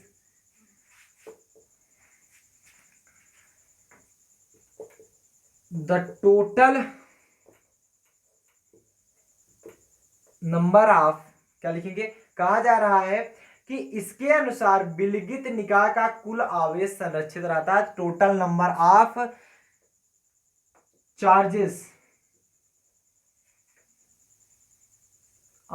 in isolated system, in isolated system is conserve. क्या होता है कंजर्व, मतलब नहीं समझ पाए। अब देखिए आइसोलेटेड सिस्टम क्या होता है। आइसोलेटेड सिस्टम मतलब वो सिस्टम जिसमें ना तो हीट बाहर आए ना हीट अंदर आए, ना मास बाहर जाए ना कुछ पार्टिकल्स अंदर आए। मतलब जैसे थर्मस ले लो, आप थर्मस में चाय रख देते हो, चाय ठंडी जल्दी नहीं होती, क्योंकि वो आइसोलेटेड सिस्टम होता है। उसकी एनर्जी बाहर से मतलब आदान प्रदान नहीं हो रहा है उसका, जितनी उसमें एनर्जी आप डाले हो, हीट डाले हो, उतना ही पड़ी है। हालांकि हमेशा के लिए नहीं होता है, क्योंकि कोई भी चीज़ परफेक्ट नहीं होती है। तो वही चीज़ कर रहा है, total number of charge in isolated system. किसी आइसोलेटेड सिस्टम ऐसा सिस्टम जिसमें जैसे मान लीजिए बंद नहीं क्या हो गया, इसमें कुछ ऐड तो कर नहीं सकते, कोई द्रव्यमान अंदर नहीं जा सकता, न अंदर के कण बाहर जा सकते हैं, पहली चीज। दूसरी चीज, इसकी ऐसी दीवार है जिसमें हीट भी अंदर बाहर नहीं जा सकती। मतलब बाहर अगर ठंडा है, जैसे आप चाय रखते हो केतली में, केतली का मुंह बंद कर दो फिर भी चाय ठंडी हो जाती है। क्यों? क्योंकि वो आइसोलेटेड सिस्टम नहीं है। थर्मस ऐसा होता है, उसकी वाल ऐसी बनाई गई है कि उसमें बाहर से अंदर एनर्जी नहीं आ पाती है। अब क्या करते हैं, तो यही कहा जा रहा है, यूपी बोर्ड के बच्चे लिख लेंगे कि the total number of charge, total number of charge is isolated system, in isolated system is conserve. मतलब आइसोलेटेड सिस्टम में, आइसोलेटेड सिस्टम मतलब विलगित निकाय में आवेश की कुल संख्या क्या होती है, संरक्षित रहती है। कैसे संरक्षित रहती है? एक मान लीजिए हम डिब्बा लिए, उसमें 1 कूलाम का चार्ज, 3 कूलाम का चार्ज, -4 कूलाम का चार्ज भर दिया। इसको हम पकड़ के डिब्बे को ऐसे ऐसे ऐसे ऐसे किए, आफ्टर इट हमको क्या मिला, 4 कूलाम का चार्ज, 9 कूलाम का चार्ज। अब बताओ इसमें कितना कूलाम का चार्ज मिलेगा, ऐसे पूछ लिया गया। हम जाते टोटल कंजर्व रहता है, तो क्या होगा, 1 + 3 प्लस में -4 इक्वल टू क्या होगा, 4 + 9 प्लस में, इसको मान लो कैपिटल क्यू चार्ज है। इसको हमें निकालना है, इसको हमने मान लिया कैपिटल क्यू चार्ज है। इसको जब सॉल्व करोगे 3 × 4, 4 में 4 गया 0। अब ये 9 × 4 13 हो गया, -13, क्यू की वैल्यू आ गई 13। इसकी वैल्यू क्या निकालोगे, -13 कूलाम। फिर भी जोड़क वही आएगा, 9 × 4 13 में से 13 गया 0, इसमें भी 4 में से 4 गया 0। तो टोटल चार्ज हमारा क्या होता है, कंजर्व होता है। नोट कर लीजिए, आपकी किताब में दिया गया है कुछ साइंटिस्ट के नाम और क्या क्या उन्होंने खोज किया था। हालांकि हम उसको नहीं बताने वाले, क्योंकि आप लोग उसको देख करके ही जान जाओगे। जैसे आप जानोगे कि न्यूटन लॉ ने क्या किया था, ग्रेविटेशनल का खोज किया था, केपलर ने क्या किया था, प्लेनेट के बारे में बताया था। तो ऐसे ही दिए गए हैं। तो आप किताब को मैं दिखा देना चाहूँगा एक बार, तो वो देख लीजिए और उसके बाद आप जनरली याद कर लीजिएगा उसको। फिर अगले लेक्चर में मिलेंगे दूसरे चैप्टर के साथ। हालांकि अब मत सोचिएगा दूसरा चैप्टर एक ही में ही ख़त्म होगा, दूसरा चैप्टर थोड़ा लंबा है, वो थोड़ा लंबा जाएगा। और क्योंकि उसमें से क्वेश्चंस आते हैं, इसमें से कुछ क्वेश्चंस तो नहीं आते, लेकिन इसको अगर आप नहीं जानोगे ना, आगे की चीज़ें समझ में नहीं आएगी। इसलिए ये जानना बहुत ही ज़रूरी था। हमने इसलिए विस्तार में बताया। कई लोग होते हैं कि इसको शॉर्ट में ही बता देते हैं, तो उतना क्लियर आप नहीं समझ पाओगे, इसलिए हमने काफ़ी ज़्यादा विस्तार किया था ताकि आप समझ पाएँ। आज के लिए बस इतना ही, फिर से मिलेंगे एक नए वीडियो के साथ। लेकिन पहले कुछ साइंटिस्ट के नाम देख लीजिए, इतना नोट कर लीजिए पहले। चलिए आगे देखते हैं। जैसे कि आप देख पा रहे हैं अपनी स्क्रीन पर, स्क्रीनशॉट ले लीजिए। किसने क्या किया था, गैलीलियो है, जैसे जड़त्व का नियम दिए थे, ऐसे और लोग ने दिया था। और भी देख पा रहे हैं आप लोग, पर स्क्रीनशॉट ले लीजिए। इधर का अगर दिख नहीं रहा हो तो हम एक बार दिखाना चाहेंगे ये चीज़, ठीक। स्क्रीनशॉट ले लीजिए। अगर जो पार्ट नहीं दिख रहा है वो बहुत इंपॉर्टेंट भी नहीं है, नोट कर लिए, स्क्रीनशॉट ले लिए एक बार। समझ में आया?